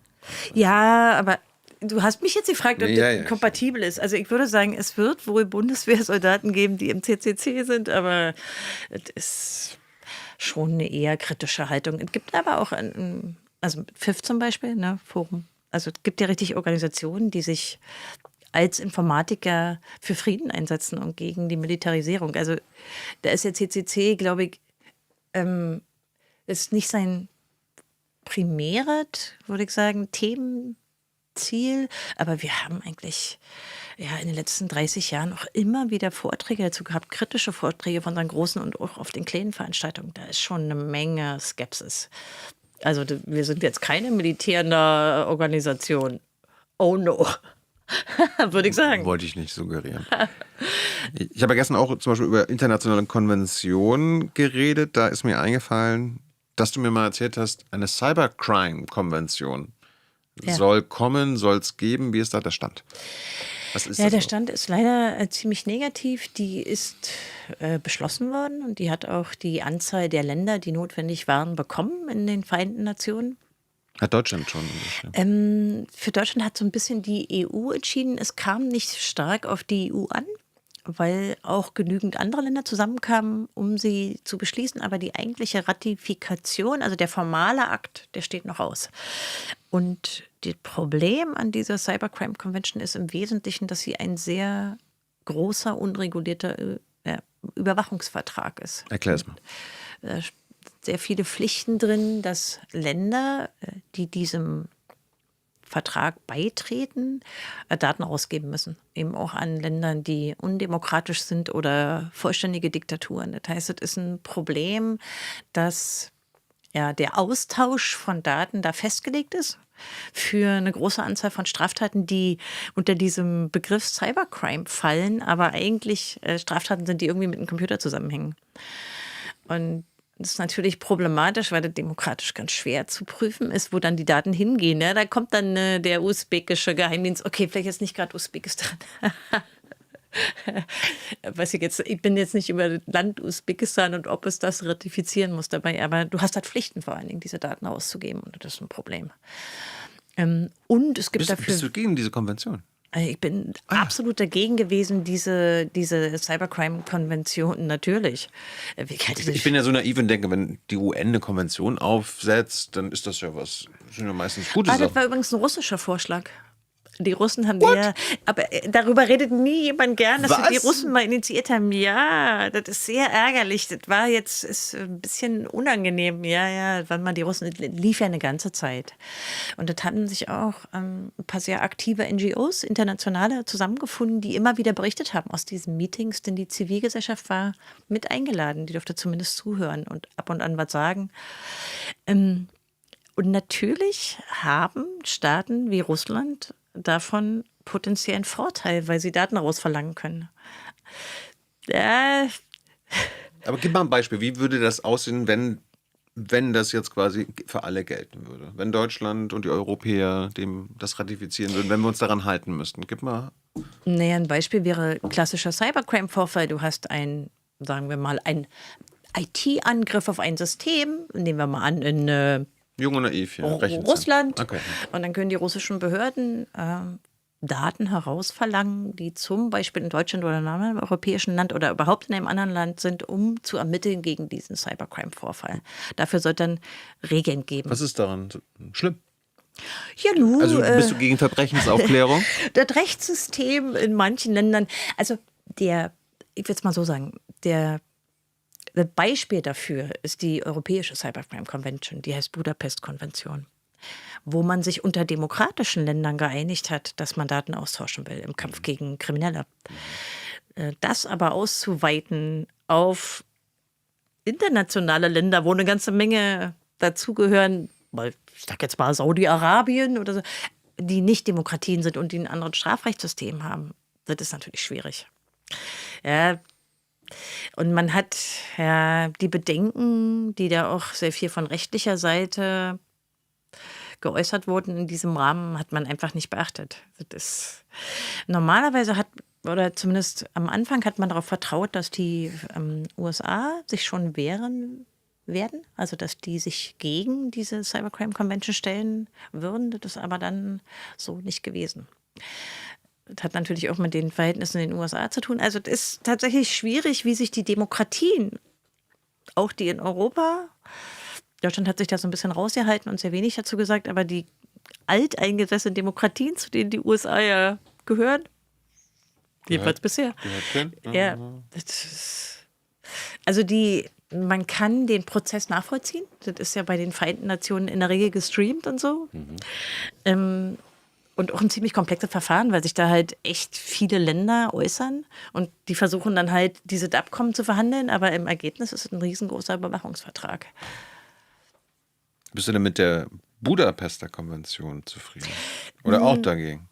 Nee, ich glaube, dass das eine sinnvolle Idee war, dass Behörden zusammenarbeiten aus verschiedenen Ländern. Oh, danke schön.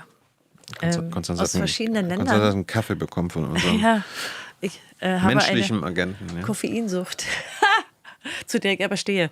Ich finde das gut, wenn Länder zusammenarbeiten, um Kriminelle zu fangen.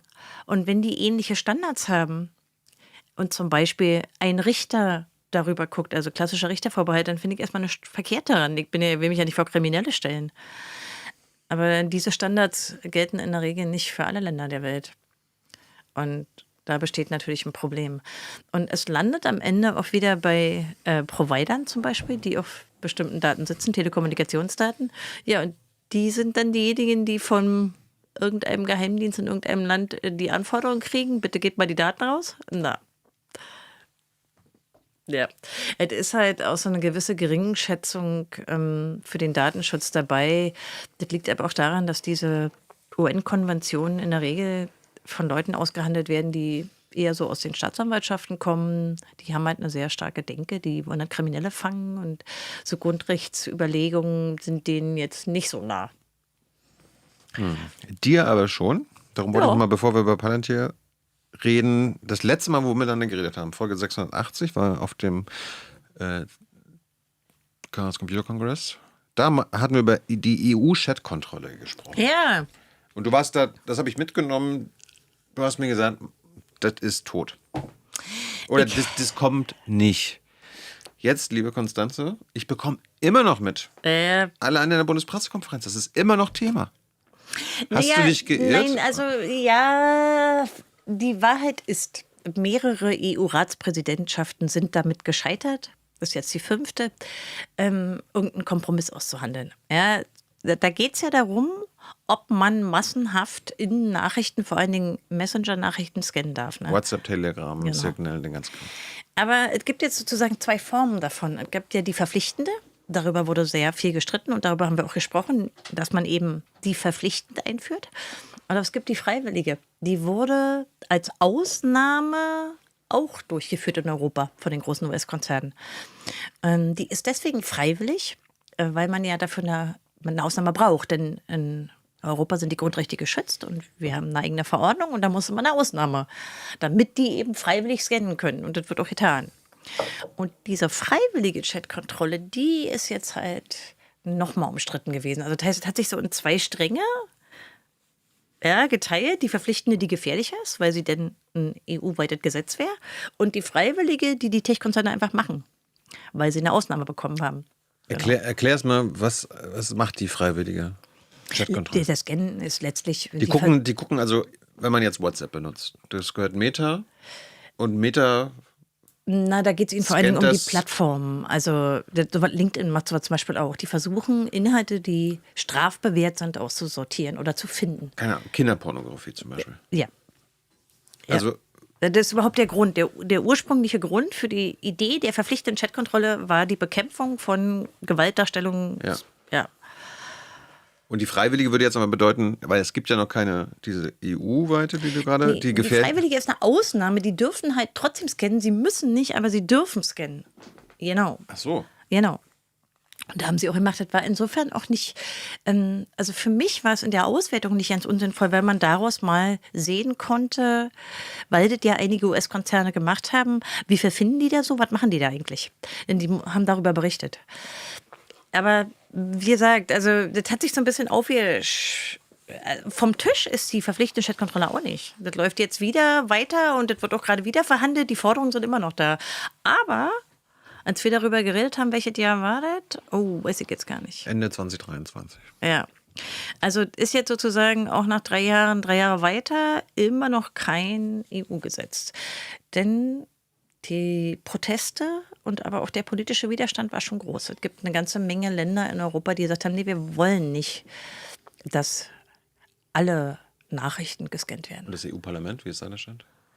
Ja, aber das EU-Parlament ist ja sozusagen, der Prozess ist ja immer sehr komplex. Die haben ja verschiedene, also das Parlament, aber auch die Kommission, ne, die müssen ja irgendwie Kompromisse finden. Die Kommission pusht oder die EU-Regierungen pushen oder das EU-Parlament pusht, diese Chatkontrolle zu etablieren? Die EU-Kommission pusht, das war ja auch ein Vorschlag der EU-Kommission, aber die konnten sich halt bisher nicht einigen und Deutschland zählt nicht. Die Kommissare konnten sie nicht einigen oder die Regierungen? Im Parlament und natürlich sind auch noch Ausschüsse beteiligt, also vor allen Dingen der Grundrechtsausschuss. Bisher gibt es nach wie vor keinen Text, auf den die sich einigen konnten. Und Deutschland ist kein Befürworter. Also, Das hört sich beim BMI aber anders an. ich finde das auch sehr begrüßenswert von dir, dass du das immer wieder ansprichst. Es wird, also sagen wir so, bei Themen, die sich länger hinziehen, lässt das Medieninteresse ja in der Regel nach. Ich bin da immer sehr happy, dass du da nachfragst. Aber Kommen ja auch immer lustige Antworten. ich wäre, glaube ich, ein bisschen weniger optimistisch als damals, aber ich sehe immer noch keine also sehr große Chance, dass sie das durchdrücken. Der Druck der Strafverfolgungsbehörden ist groß, aber ich sehe noch nicht, dass sie das schaffen. Wie können eigentlich, ist mir gerade eingefallen, also diese Konzerne diese freiwillige Chatkontrolle überhaupt machen, wenn die meisten Chats doch mittlerweile als Ende-zu-Ende verschlüsselt gelten? Nee, Ende-Verschlüsselung würdest du ja in der Form von Client Scanning machen müssen. Also du müsstest auf dem Gerät scannen. Bisher machen die das halt bei Plattformen, wo sie das technisch auch können. Die nehmen sich quasi ja so eine Massenscanner und scannen auf Hash-Werte, also um vor allen Dingen Bildmaterial zu finden. Falls ihr übrigens Fragen habt an Constanze, her damit. Raya kommt am Ende. Die wirst du mal kennenlernen. Ja, wir fördern ja auch den Nachwuchs. Die wird dir die richtigen kritischen Fragen gleich stellen. Also gibt sie Raya mit an Muss die ich Hand. schon schwitzen oder wie? Ja, passt. Oh. Ja. Thema Vorratsdatenspeicherung. Wir haben eine neue Regierung. Du bist jetzt zum ersten Mal da, weil wir eine neue Regierung haben. Ist das wenigstens vom Tisch? Nein. Weil ich habe da letztens was mitbekommen in der Im Bundespressekonferenz. Gegenteil. Es ist nicht vom Tisch. Ich bin jetzt 13 Jahre hier im politischen Berlin. Jede neue Regierung probiert es immer wieder mit Vorratsdatenspeicherung. Aber Obwohl es ist noch EuGH. älter. Es ist 20 Jahre alt. Ja, ist so. das ist unglaublich. Ja, also es gibt jetzt einen Entwurf, es soll kommen und es ist die Vorratsdatenspeicherung von IP-Adressen mit ein paar Begleitdaten, ja. Aber haben das oberste deutsche Gericht und das oberste europäische Gericht nicht gesagt, anlasslose Massenspeicherung von Also sie Daten? definieren sich jetzt ein bisschen hin. Es gab zuletzt ein Urteil vom EuGH, was sich mit dem französischen Hadopi-Fall beschäftigt. Das ist Urheberverwertungsrecht übrigens, ne? Also ja, eigentlich sehr lustig. Also, was ja im Prinzip faktisch tot ist seit generativer KI. Und die haben eine kleine Tür geöffnet. Die haben gesagt, ja, anlasslose Scannen, massenhaft ist nicht okay, verstößt gegen die EU-Grundrechtecharta. Aber solange keine Profilierung erfolgt, könne man bei den IP-Adressen eine Weile aufhalten, aber nur auf das Notwendige beschränkt. Und diese winzige Tür, die wollen sie jetzt natürlich eintreten. Was ist notwendig? Das absolut Notwendige sind jedenfalls nicht viele Wochen. Also die Wahrscheinlichkeit, dass auch der aktuelle Vorschlag mit den EU-Grundrechten nicht in Einklang zu bringen, ist es ziemlich hoch. Also Ist bisher auch nur mein Stand, die Regierung hat das jetzt als Entwurf beschlossen. Der Bundestag muss ja das als Gesetz beschließen. ja, und es gibt doch erst noch die Anhörung. Also jetzt sind die Stellungnahmen dazu abgegeben worden. Also Ist da Hoffnung, dass es im Bundestag schon scheitert? Wirst du da zum Beispiel eingeladen als Experte? nee, ich glaube, es gibt auch noch keinen, also soweit ich weiß, gibt es, glaube ich, noch keinen Termin. Aber laden die dich ein? Wer lädt dich da so Nee, ein? würde ich nicht annehmen. Also ich habe damals mal eine schriftliche Stellungnahme für das Bundesverfassungsgericht geschrieben, für den CCC. Das war, glaube ich, die zweite ever. Ja, lange her. Ich glaube, das war 2008 oder 2009. Das ist wirklich lange her. Da war aber auch wirklich das Konzept Vorratsdatenspeicherung neu. Da konnte man auch technisch noch sehr viel erklären. Jetzt haben sich sehr viele Verbände und Initiativen auch geäußert. Auch vor allen Dingen die also Deutscher Anwaltsverein und so. Also da gibt es jetzt schon eine sehr viel größere Menge an Leuten, die sich da engagieren. Und man darf nicht vergessen, die jetzige Vorratsdatenspeicherung, die rechtswidrig ist, die hat die hat auch einen Wirtschaftsverband weggeklagt, weil wir natürlich auch noch eine Wirtschaft haben, die sagt, also Entschuldigung, für eure Überwachungsträume wollen wir jetzt aber auch nicht so viel Geld ausgeben. Habe ich Also, gesehen, Telekom und Vodafone haben auch gemeckert, als das jetzt beschlossen wurde. also da wehren sich ja nicht nur die Menschen, die Grundrechte wertschätzen, ja, oder die Techies, sondern da wehren sich ja auch viele Juristen und eben auch Wirtschaftsverbände. Und auch jetzt gab es wieder sehr viele Stellungnahmen von den Providern und von Wirtschaftsverbänden, die auch sehr negativ sind. Niemand meldet, außer Strafverfolger. Dann, letztes Thema, bevor Palantir kommt. Ich weiß noch, wir hatten mal eine Folge gemacht über Überwachungskameras an Bahnhöfen und Ja. so weiter. Und ich habe mir das aber damals, diese Teststation, wo war das? Südkreuz? Südkreuz angeguckt und so weiter. Und dann hast du mir mal erklärt, diese Bildtechnik und so weiter, die können die meisten Gesichter gar nicht erkennen und so weiter. Was ich jetzt gelesen habe, auch anhand von KI, dass das ziemlich geil funktioniert. Und ich habe letztens so ein Video auf Instagram gesehen, das fand ich ganz geil, der mir erklärt hat, solange man quasi den Bereich meines Gesichts sieht, also meine Augen und den oberen Nasenrücken, ist egal, was du sonst zeigst, das ist das Entscheidende, das musst du verdecken. Also tatsächlich hat sich bei biometrischen Erkennungssystemen eine ganze Menge getan. Also zumindest bei menschlichen weißen Gesichtern. Das ist nochmal ein bisschen anders für andere Ethnien und so. Aber tatsächlich sind die Erkennungsraten hoch. Der Südkreuz-Test war tatsächlich ein absolutes Failure. Ja. Aber der Unterschied ist auch, dass es das letzte Mal war, dass das Bundesinnenministerium einen echten Evaluationsbericht, der zwar nicht wissenschaftlich war, aber der veröffentlicht wurde, rausgegeben hat. Jetzt lassen wir das einfach sein. Die Tests, die laufen, also etwa in Mannheim und Hamburg, die evaluieren sie selbst oder es gibt gar keine Berichte. Das ist tatsächlich Das war doch Standard in Deutschland eigentlich. Das hat sich einfach verändert. Das ist nicht mehr so, dass sie das wissenschaftlich begleiten lassen. Das heißt, es ist auch schwerer, das zu kritisieren. Ja, darum machen sie es nicht. Naja, also wir sind ja nun nicht das einzige Land auf der Welt. Du kannst dir auch woanders ansehen, wie das wissenschaftlich untersucht wird und evaluiert wird. Aber ich würde das eigentlich für eine Selbstverständlichkeit halten, dass das hier gemacht wird, dass es eine wissenschaftliche Begleitung gibt. Und diese KI-Verhaltenserkennung, die jetzt überall kommt, weiß schon, wenn die erkennen wollen, also nicht eine biometrische, also nicht, dass sie Gesichtserkennung drüber laufen wollen, das ist ja auch Teil von, also das kommt jetzt auch im Bund, also das ist ein tatsächlicher Plan, das zu tun, als Gesetz. Sondern dass sie versuchen, bestimmte Handlungen von Menschen zu bewerten.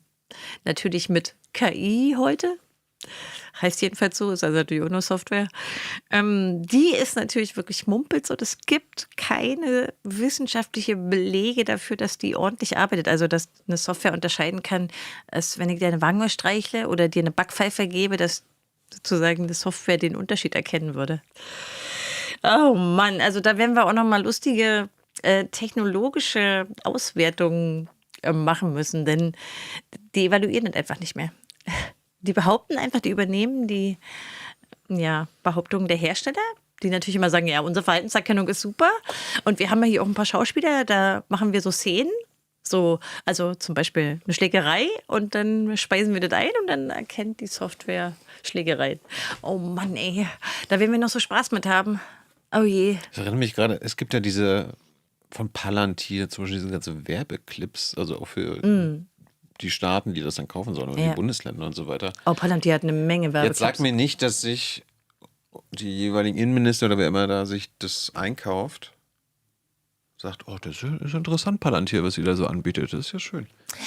Naja, Palantir hat schon, glaube ich, eine sehr anziehende Werbung für den behördlich-staatlichen Bereich. Da haben sie mehr als ein Jahrzehnt Erfahrung.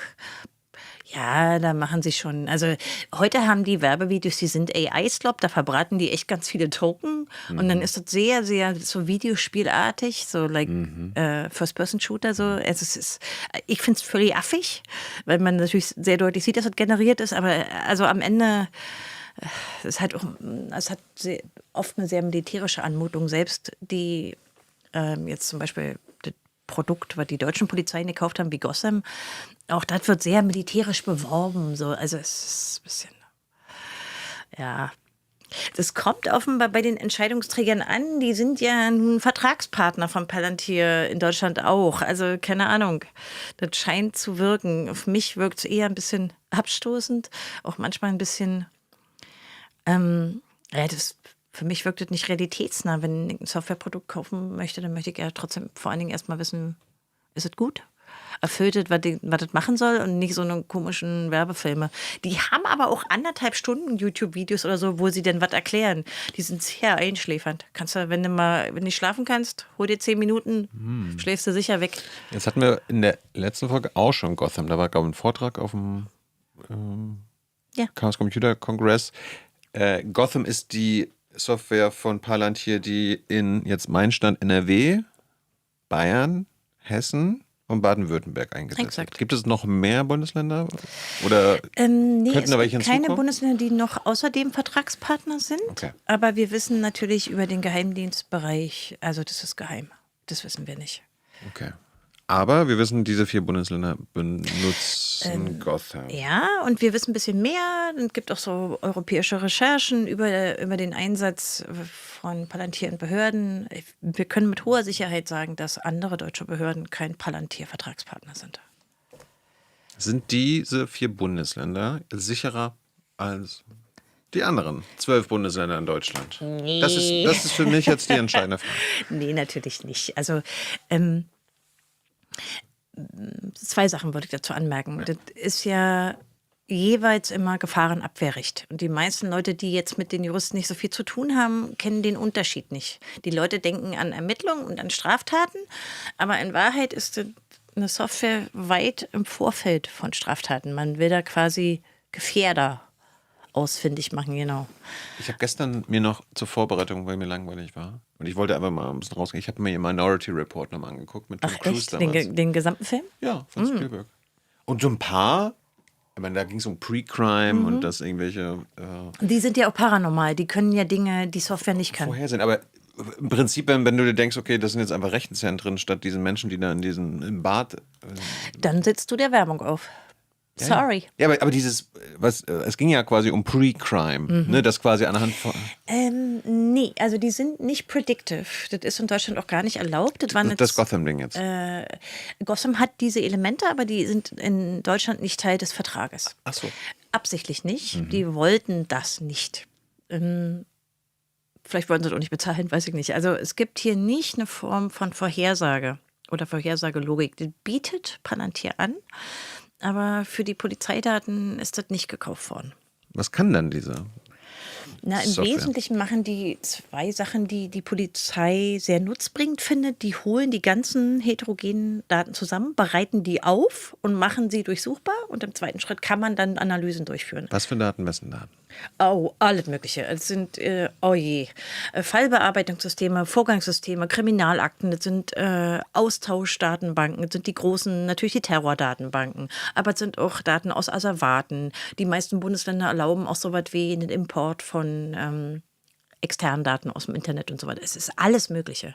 Polizeidaten sind extrem heterogen und teilweise riesige Datensammlungen, Fahndungsdatenbanken natürlich. Das ist eine große Fülle. Ist das jetzt schlimm, wenn ich sage, ja, wenn die Polizei diese Daten legalerweise hat, was kann man denn dagegen haben? Weil die sollen ja für unsere Sicherheit sorgen, dass die Daten, die sie haben, auch endlich nutzen und können und auslesen und analysieren Mehrere können. Sachen. Also in Deutschland gibt es eher ein Prinzip, das leitet sich von der informationellen Selbstbestimmung ab, das ist die Zweckbindung. Das heißt, wenn du Daten für einen Zweck hast, zum Beispiel, weil dir einer ein Fahrrad klaut und du gehst zur Polizei und sagst, Entschuldigung, ich möchte hier eine Anzeige aufgeben, dann hat das einen Zweck. Und man kann nicht einfach sagen, okay, jetzt habe ich hier eine Telefonnummer und Adresse von Thilo Jung und jetzt kann die woanders einfließen. Dafür braucht man Regeln, wenn man den Zweck der Daten ändert. Und wenn jetzt jemand zum Beispiel zur Polizei geht und sagt, hey, ich habe einen Streit mit meinem Nachbarn, ich will den anzeigen, den dummen Fuzzi, ja, dann heißt das nicht, dass man das für beliebige andere Zwecke verwenden darf. Die Zweckbindung ist also sozusagen ein wichtiges Prinzip und die wird natürlich hier durchbrochen. Aber weil du die Frage jetzt so stellst, wie du sie stellst, muss man das vielleicht mal unterscheiden. Das sind Polizeidaten und die dürfen genutzt werden für den Zweck. Und niemand, jedenfalls niemand mit Gehirn, den ich kenne, würde irgendwie unsinnvoll finden, wenn die eine Form von digitaler Zugangsmaske oder sowas hätten. Ja, darum geht es nicht. Das Problem ist das Ausschlachten, Analysieren dieser Daten, die für einen ganz anderen Zweck entstanden sind. Und übrigens auch Daten, die natürlich sehr sensibel sein können. Also etwa bei Asservaten kommen wir da schnell in den Intim- und Privatsphäre-Bereich. Auch in den Kernbereich private Lebensgestaltung, der absolut geschützt ist. Wir haben Daten natürlich auch von Geheimdiensten dabei, denn Geheimdienste können ja selbst nicht tätig werden, aktiv im polizeilichen Sinne und müssen also auch Sachen, die sie erfahren, gerade für die Gefahrenabwehr melden. Also da ist eine Menge drin. Polizeiaustauschdaten, also die von ganz woanders kommen. Es ist schon eine große Fülle. Und das ist jetzt auch nicht so neu, denn das war ja schon einmal in Karlsruhe. Es ist jetzt ein zweites Mal in Karlsruhe. Ich habe gerade mit anderen zusammen eine technische Stellungnahme geschrieben, die wir nach Karlsruhe geschickt haben. Der CCC ist manchmal Sachverständiger Dritter und wird dann einbezogen. Worüber urteilen die? Das ist die hessische Regelung, also das hessische Sicherheits- und Ordnungsgesetz. Denn die haben ja, die haben, obwohl sie ja schon mal verfassungswidrig waren, das ist so das erste Urteil in ihren 2 reformierten Polizeigesetzen, dieses Urteil auch einfach nicht beachtet. Und sie haben noch ein Ding draufgesetzt, jetzt ist auch KI-Training drin. Ja, also das Echtdaten der Polizei dürfen zum Training benutzt werden. Aus meiner Sicht ist es übrigens nicht nur ein Datenschutzproblem. Also im Kern ist es ein Datenschutzproblem. Das ist die Aufweichung der Zweckbindung. Kannst du halt mit allem machen, was du willst. Und das ist eine Blackbox. Das ist ja ein intransparentes System, was die Polizei nicht selber unter ihrer Hoheit hat, sondern letztlich ja ein privates Unternehmen. Aber da fließt ja noch was anderes ab. Also die Daten, die die Polizei sammelt, die gehen an Palantir. Nee. Palantir macht Datenmanagement. Also die bereiten die auf. Ja, aber eine private Firma Ja, das ist der Vertragspartner, der. hat da Zugang? Ja, und Oder die haben im auch. Zweifel Zugang, wenn sie wollen und so weiter? Also pass auf, Palantir, die haben so einen militärischen Duktus, die haben Forward Deployed Engineers. Die sitzen dann, ja, kein Witz, die heißen wirklich so, also Softwareentwickler, aber die heißen Forward Deployed Software Engineers. Die sitzen dann in den Amtsstuben, etwa in Hessen, beim LKA, und dann machen die Maintenance, machen die Updates. Die kommen immer so dienstags und dann Donnerstag müssen die nach Dubai oder keine Ahnung. Also ja, das ist aber Teil des Geschäftskonzepts. Die haben auch bei nicht behördlichen oder staatlichen Kunden diese Forward Deployed Engineers. Natürlich ist es ein Problem.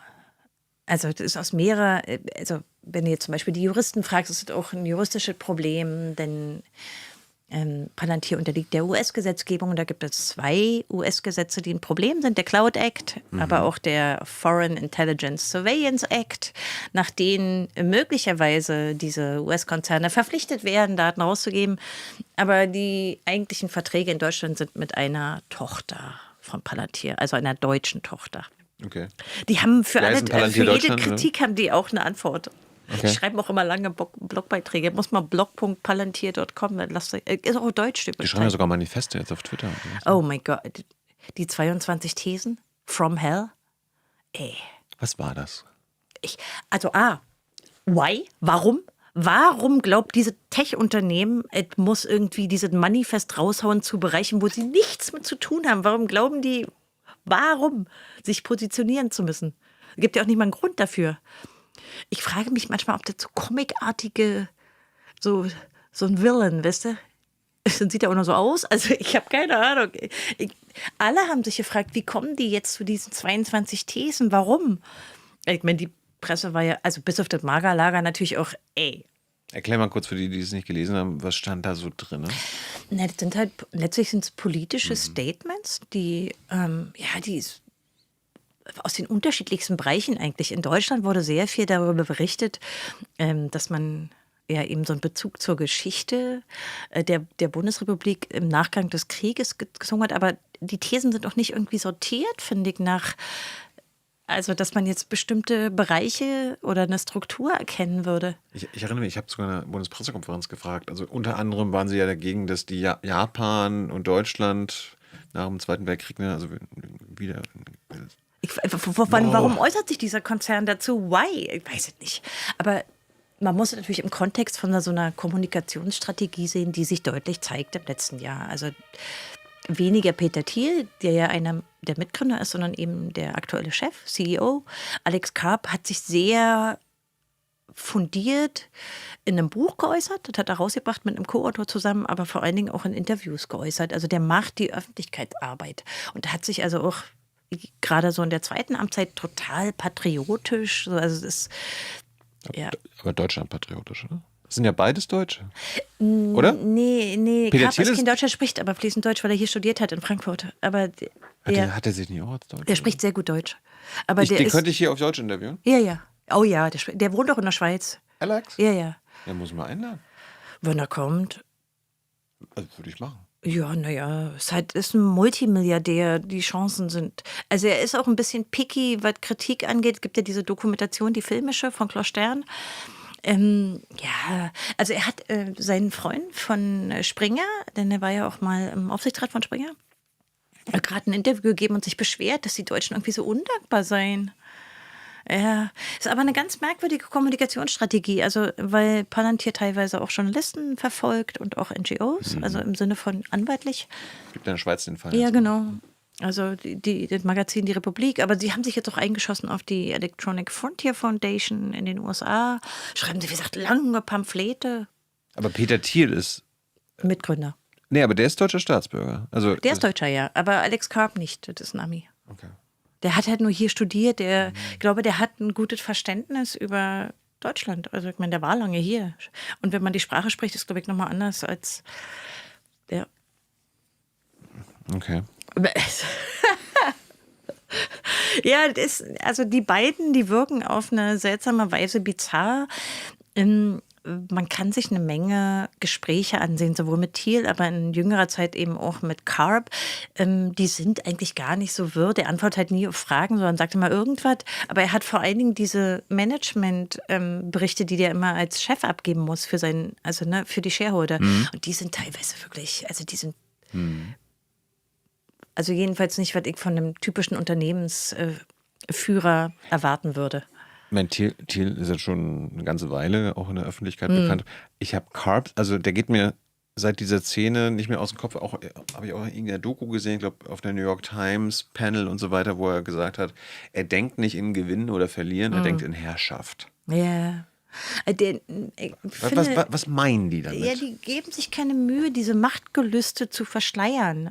Also überhaupt nicht. Also die versuchen auch nicht irgendwie lieb Kind zu machen oder ihr Image zu verbessern. Ich kann mich daran erinnern, weißt du noch, wir hatten diese Debatte bei Google, Don't be evil, als die sozusagen, das skippen die alle.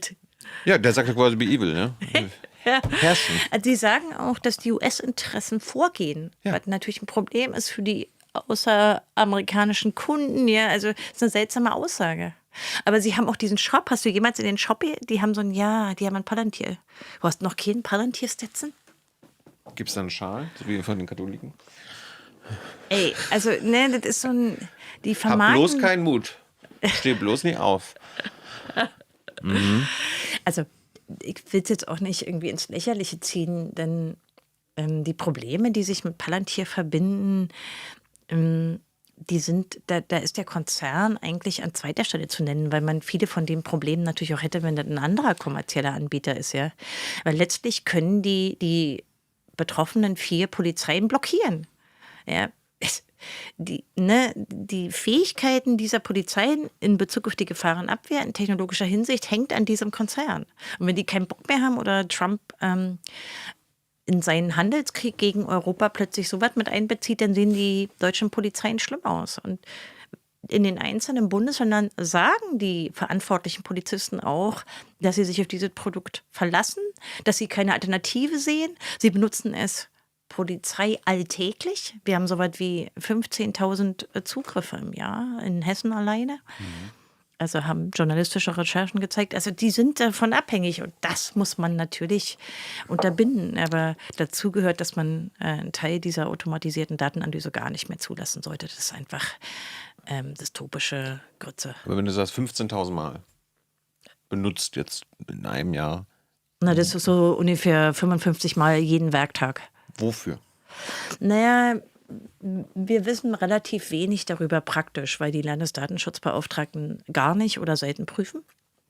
In manchen Bundesländern gar nicht, in manchen sehr selten. Aber wir haben so ein paar journalistische Recherchen und da zeigt sich halt, dass es mit Terror und echten Gefahrenlagen halt wenig zu tun hat, sondern das wird dann halt sehr schnell so alltägliche Polizeiarbeit, obwohl das ja dafür ursprünglich nicht gedacht war. Dürfen die das?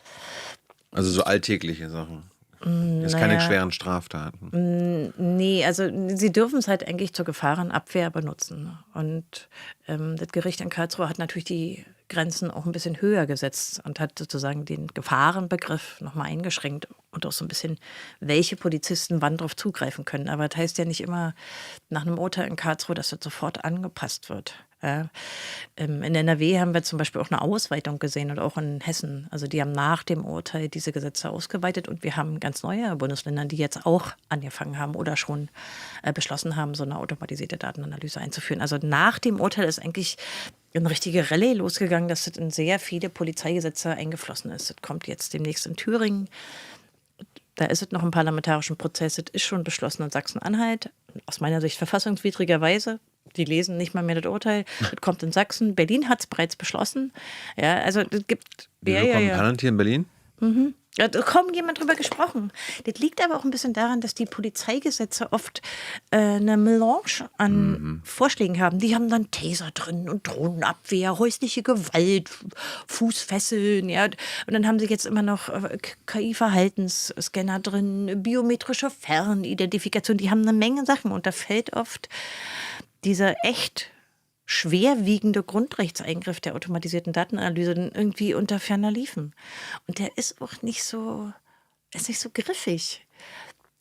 Die Leute, das ist ja auch eine heimliche Maßnahme, sind sich ja nicht bewusst, was das bedeutet. Ja.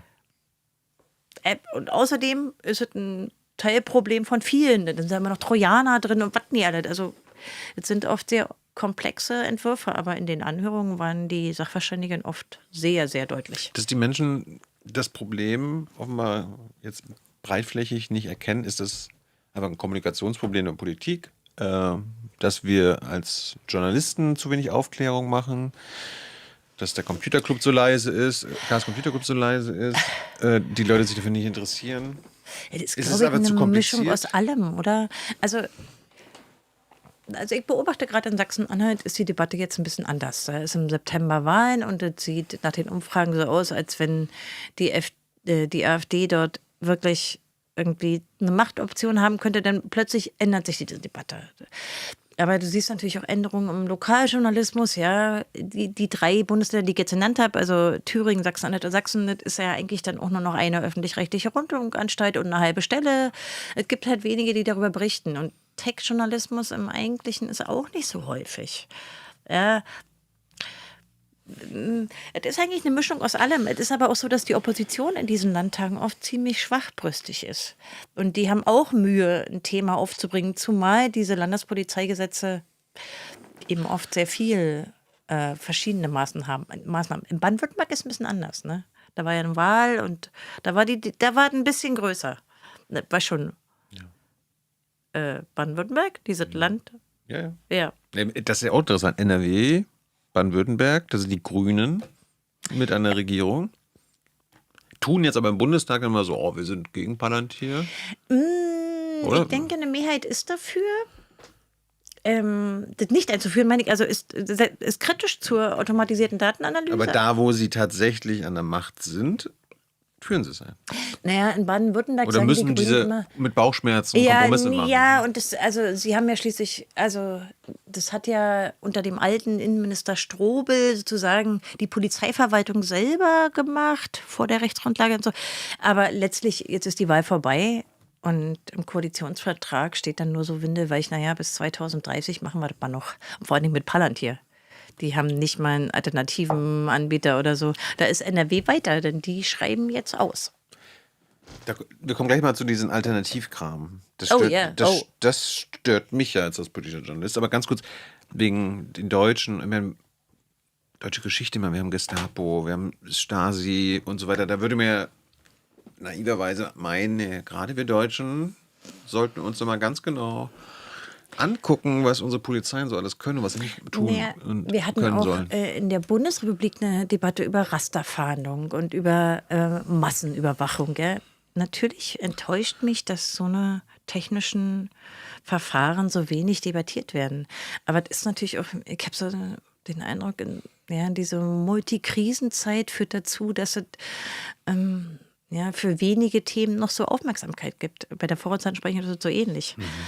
Da musst du dich schon für interessieren, das überhaupt mitzukriegen, ja. Oder auch bei der Chatkontrolle, das zieht sich dann ewig oder so und dann ist auch die Aufmerksamkeit geringer.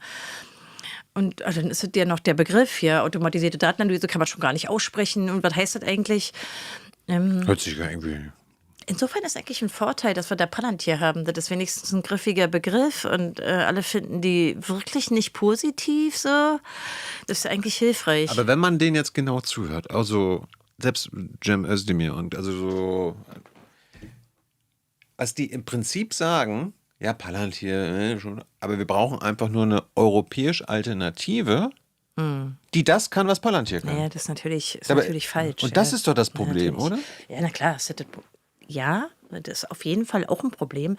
Aber dahinter steckt ja vor allen Dingen ein technisches Missverständnis, ist zumindest mein Eindruck. Das Verständnis dafür, dass es einen Unterschied macht, ob ich Daten erstmal nur aufarbeite, damit ich darauf zugreifen kann. Und im Gegensatz dazu eine Analyse, das heißt, ich bereite die Daten auf, um daraus Erkenntnisse zu ziehen und sie zu verknüpfen. Das ist halt qualitativ ein großer Unterschied. Ja, das sind ja Polizeidaten, die dürfen genutzt werden für bestimmte Zwecke. Aber was ja diese automatisierte Analyse aufweicht, ist genau die Zweckbindung. Das wird halt alles verknüpft und dennoch auf eine Weise, die intransparent ist. Das heißt, würden Sie einen alternativen Anbieter nehmen, wäre überhaupt nicht besser. Und man sagt zu dem Karlsruher Urteil jetzt immer Palantir-Urteil, aber am Ende haben sie über die Gesetze und über die Schwere des Grundrechtseingriffs ja debattiert.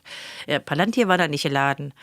Natürlich nicht. Also, und ich finde es natürlich auch enttäuschend, wie wenig das Urteil letztlich verstanden wurde. Die sind nicht alle gleich übrigens, die landesrechtlichen Regelungen. Manche Innenministerien und Justizministerien in Ländern haben da sehr unterschiedliche Dinge gelesen. Ja, zur Wahrheit gehört natürlich auch, ich war nur an diesem Verfahren auch beteiligt, weil ich da auch Sachverständige war. Das Urteil ist schon komplex. Also das ist jetzt nicht einfach zu verdauen und die Regeln, die das Gericht gemacht hat, sind auch vielschichtig. Die haben mit der Qualität der Daten und mit der Quantität zu tun und natürlich auch mit Kontrolle und Benachrichtigung. Und also da ist eine Vielzahl von Regeln und die haben... Warst du zufrieden mit dem Urteil? Nein, ich bin nie zufrieden mit dem Urteil aus Karlsruhe, weil natürlich immer so ein, ja, kann man noch machen, muss man nur Regeln einhalten. Das stört mich natürlich oft. Ja, Aber war er halb voll das Glas oder halb leer, als du es gelesen hast? ja, es war in Teilen verfassungswidrig. Und Hamburg zum Beispiel war ja, ging damals gegen Hessen, 2023 war das, und gegen Hessen und Hamburg. Das war dann erstmal erledigt. Und in Hamburg zum Beispiel ist auch kein neuer Versuch gestartet worden. Aber in Hessen hat man das einfach so gemacht, dass man einen draufgelegt hat. Zweimal eigentlich so, ja. Und jetzt ist da auch noch KI-Training drin. Aber das hat jetzt auch wieder in Karlsruhe gelandet. Also mal sehen. Ich meine, NRW, Bayern, Hessen, Baden-Württemberg, alle CDU geführt. Nee, außer Nee, Baden-Württemberg, sorry. Grüne. Aber überall sind ist Union drin. Ne? Hat die Union so einen besonderen Ja, traditionell Polizeidatenanalyse-Fetisch? Christenunion hat natürlich in der Polizeipolitik schon immer irgendwie diese hammerharte Linie. Ja, das ist natürlich nicht neu. Das ist jetzt auch in den ostdeutschen Bundesländern, also wie jetzt Sachsen-Anhalt oder so, da ist es auch so. Aber sind dann SPD-Innenminister und SPD-Regierung? Nee, die Besser, das ist jetzt Zielschlangen so. in Sachsen-Anhalt ist CDU, Armin Schuster ist CDU, also auch im Osten. Ich muss mal kurz überlegen, ist da auch ein... In Mecklenburg-Vorpommern regiert SPD und Linke. Das stimmt schon, aber die haben ja auch keine automatisierte Datenanalyse, jedenfalls bisher in ihrem Polizeirecht. Warst du das? Nee, aber als Mecklenburger macht mich das stolz. Aber die Brandenburger und die im Saarland auch noch nicht. Also es sind nur noch 3 Bundesländer, die nicht haben. Brandenburg ist auch, na jetzt ist die Union wieder dran, ne? Naja, das Saarland? im Gesetz zu haben, heißt auch noch nicht eine Anwendung zu haben. Und wie man es dann anwendet und wie es im Gesetz steht, unterscheidet sich auch noch sehr stark. Gibt es denn überhaupt, jetzt unabhängig von einer Palantir-Software für die polizeiliche Datenanalyse, als auch, wir können ja gleich nochmal konkrete wie Chaps Vision oder so weiter. Das ist jetzt der Verfassungsschutz, ne? Das ist ja nicht Polizei. Der Verfassungsschutz hat seinen Lieblingsjournalisten gesteckt, dass sie einen alternativen Anbieter haben, nämlich diesen französischen. What? Ja, obwohl die haben gar keine Rechtsgrundlage, die dürfen das gar nicht. Die müssen erstmal eine Rechtsgrundlage haben sie gar nicht. Jetzt fangen wir mal von vorne an. Was? Na, wir wissen ja überhaupt nur, dass das Bundesamt für Verfassungsschutz bei einem alternativen Anbieter angeheuert hat, weil Journalisten darüber berichtet haben. Das ist ja nicht so, dass das irgendwie, Das ist geleakt oder haben die rausgefunden? also jedenfalls die parlamentarischen Abgeordneten, die die Geheimdienste kontrollieren, wussten es noch nicht. Naja, ja. Das hat mir Ströbel aber mal gesagt. Die wissen halt manchmal gar nicht, wonach sie fragen sollen. Und Oh darum Mann, ich vermisse ihn manchmal so. Ja, also ihn und seine kritischen Fragen, auch mit dem Wissen über Geheimdienste und deren Gebaren. Ich vermisse ihn sehr, aber gut. Nee, und Ja. der meinte immer, die waren immer dankbar dann über Journalisten, die was berichten oder geleakt bekommen haben, sodass sie dann aktiv werden konnten. Naja, es bleibt trotzdem der Fakt, dass sie keine Rechtsgrundlage Ja. haben. Und seit wann ist das so, dass irgendwie Geheimdienstbehörden selber entscheiden, bevor sie eine Rechtsgrundlage haben? Wenn ich der Minister wäre, hätte ich da ein paar Fragen. Ja? Die dürfen das gar nicht. Nee, die haben keine Rechtsgrundlage. Der Bundesnachrichtendienst hat auch keine Rechtsgrundlage. Und wir gehen davon aus, dass die auch eine Form von automatisierter Datenanalyse machen. Ich dachte, wir leben in einem Rechtsstaat. Wie können Behörden das machen? Guck, Snowden ist jetzt 13 Jahre her. Und die Debatte, stimmt das? Ja. Und die Debatte darum fast sogar auf den Tag war. Naja, nicht ganz. Die Debatte darum, was Geheimdienste dürfen, hat sich, finde ich, genauso verändert wie die Frage von Rüstung und Krieg und Frieden in Europa. Das Image hat sich von, oh Mann, denen muss man wirklich ein bisschen mehr auf die Finger gucken. Die sind ja ein Staat im Staat, die machen ja, was sie wollen, die legen ihre Rechte selber aus. Wieder gewandelt zu, die sind jetzt ganz wichtig, die brauchen wir unbedingt. Die retten uns. Das ist also in den letzten Jahren deutlich gekippt. Wir sind beim Marketing vorhin eingestiegen mit KI. Ja. Haben Sie dich schon angeworben? Das wissen unser Publikum ja. Wir machen hier Dauerwerbung. Alles. Ja, das ist halt einfach ein Wandel. Also ich kann mich noch gut erinnern, ja, wie denen auf den Zahn geführt wurde im Untersuchungsausschuss und ne, aber das ist und nach wie vor ist die geheimdienstliche Kontrolle unterentwickelt in Deutschland, erfüllt auch nicht die Bedingungen, die zum Beispiel vom Europäischen Menschenrechtsgerichtshof mal aufgestellt wurden. Da sind eine Menge Defizite aus meiner Sicht. Aber auch vor allen Dingen also die Haltung, die man gegenüber diesen intransparenten Behörden hat. Und auch die Aufarbeitung, dass wir einen Rechtsextremen da jahrelang als Chef haben, der jetzt sagt, er wird jetzt bald wieder Innenminister nach der Wahl. Maßen. Ja, also da ist eine Menge im Argen und die Kontrolle, vor allen Dingen die parlamentarische, ist halt nach wie vor unterentwickelt. Hast du ja bestimmt auch mitbekommen, ja, wie in den Kontrollgremien, ja, also Clara Bünger, die ja Mitglied werden sollte, ist ja nicht gewählt worden. Also es ist, Heidi Reichning auch nicht. ja, wir haben jetzt, glaube ich, nur einen Oppositionspolitiker mit Konstantin von Notz, der da in dem Kontrollgremium sitzt. Aber das Kontrollgremium ist ja ohnehin aus meiner Sicht nicht sehr wirkungsvoll. Aber was ist denn das? Also Chaps Vision ist was französische Ja, ist ein großer Palantir-Alternative. Die machen halt auch Datenanalysen, Datenmanagement, die bereiten Daten auf. Auch die haben so eine Ontologie mit, also die Palantir wirbt ja vor allen Dingen auch damit, dass sie die Daten aufbereiten und zugänglich machen und so. Also gibt es schon europäische Alternativen? Ja, die haben auch sehr lange, monatelang immer wieder versucht, irgendwie anzuklopfen bei den Ministerien. Ich kriege ganz viele Mails von denen auch, seit ich darüber schreibe. Warum sind denn jetzt die deutschen PolitikerInnen nicht einfach so schlau aus ihrer Sicht, das Palantierding abzuräumen und dann sagen, wir haben jetzt Palantir weg und so weiter, wir machen jetzt europäische Alternativen, bums aus.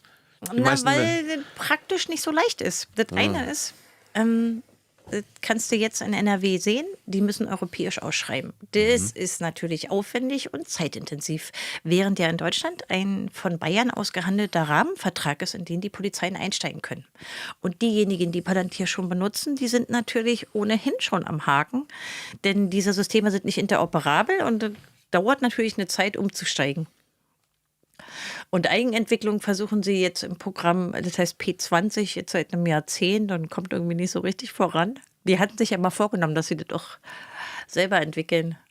Es gibt ja so ein paar Beispiele, weißt du, dass man bestimmte, das wollte ich vorhin noch erwähnen, es ist nicht nur Datenschutz, sondern was da aus der Hand gegeben wird, ist natürlich auch polizeiliches Organisationswissen. Wissen darüber, wie Daten bei den Polizeien behandelt werden. Ich finde das größer als nur ein Datenschutzproblem.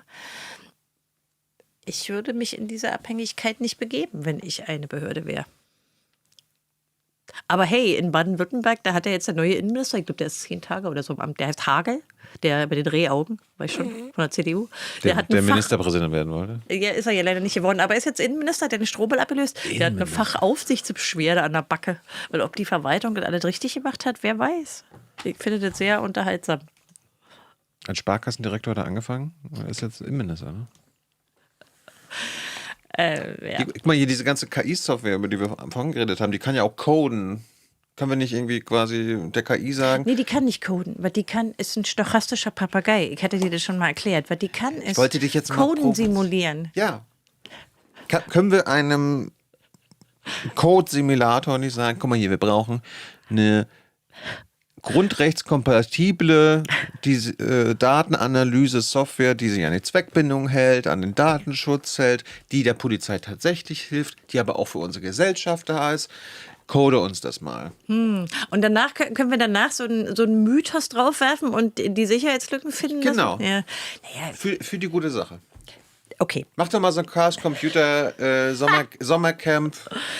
Ehrlich, ich bin umgeben von lauter, also das ist vielleicht auch, ich bin jetzt schon eine Weile unterwegs mit Technik, ich bin umgeben von lauter Leuten, die irgendwie Senior Developer sind und immer den generierten Quellcode aufräumen müssen von Leuten, die generieren, was das Zeug hält. Denn ja, in der Regel sind diejenigen, die diese Code-Generierung anwenden, oft nicht in der Lage, Fehler auszumerzen. Schon ja nicht in effizienter Zeit. Also ich bin immer jetzt von sehr vielen Menschen umgeben, die müssen immer aufräumen, was die Junior Developer dahin generiert haben. Trotzdem ist es natürlich eingezogen in die Welt der Entwickler, das würde ich schon sagen. Aber es braucht halt jemand, der drüber guckt und Problem ist, glaube ich, vor allen Dingen die Ausbildung. Also wenn du glaubst, dass Code generieren Coden ist, dann hast du natürlich ein Problem in der Ausbildung.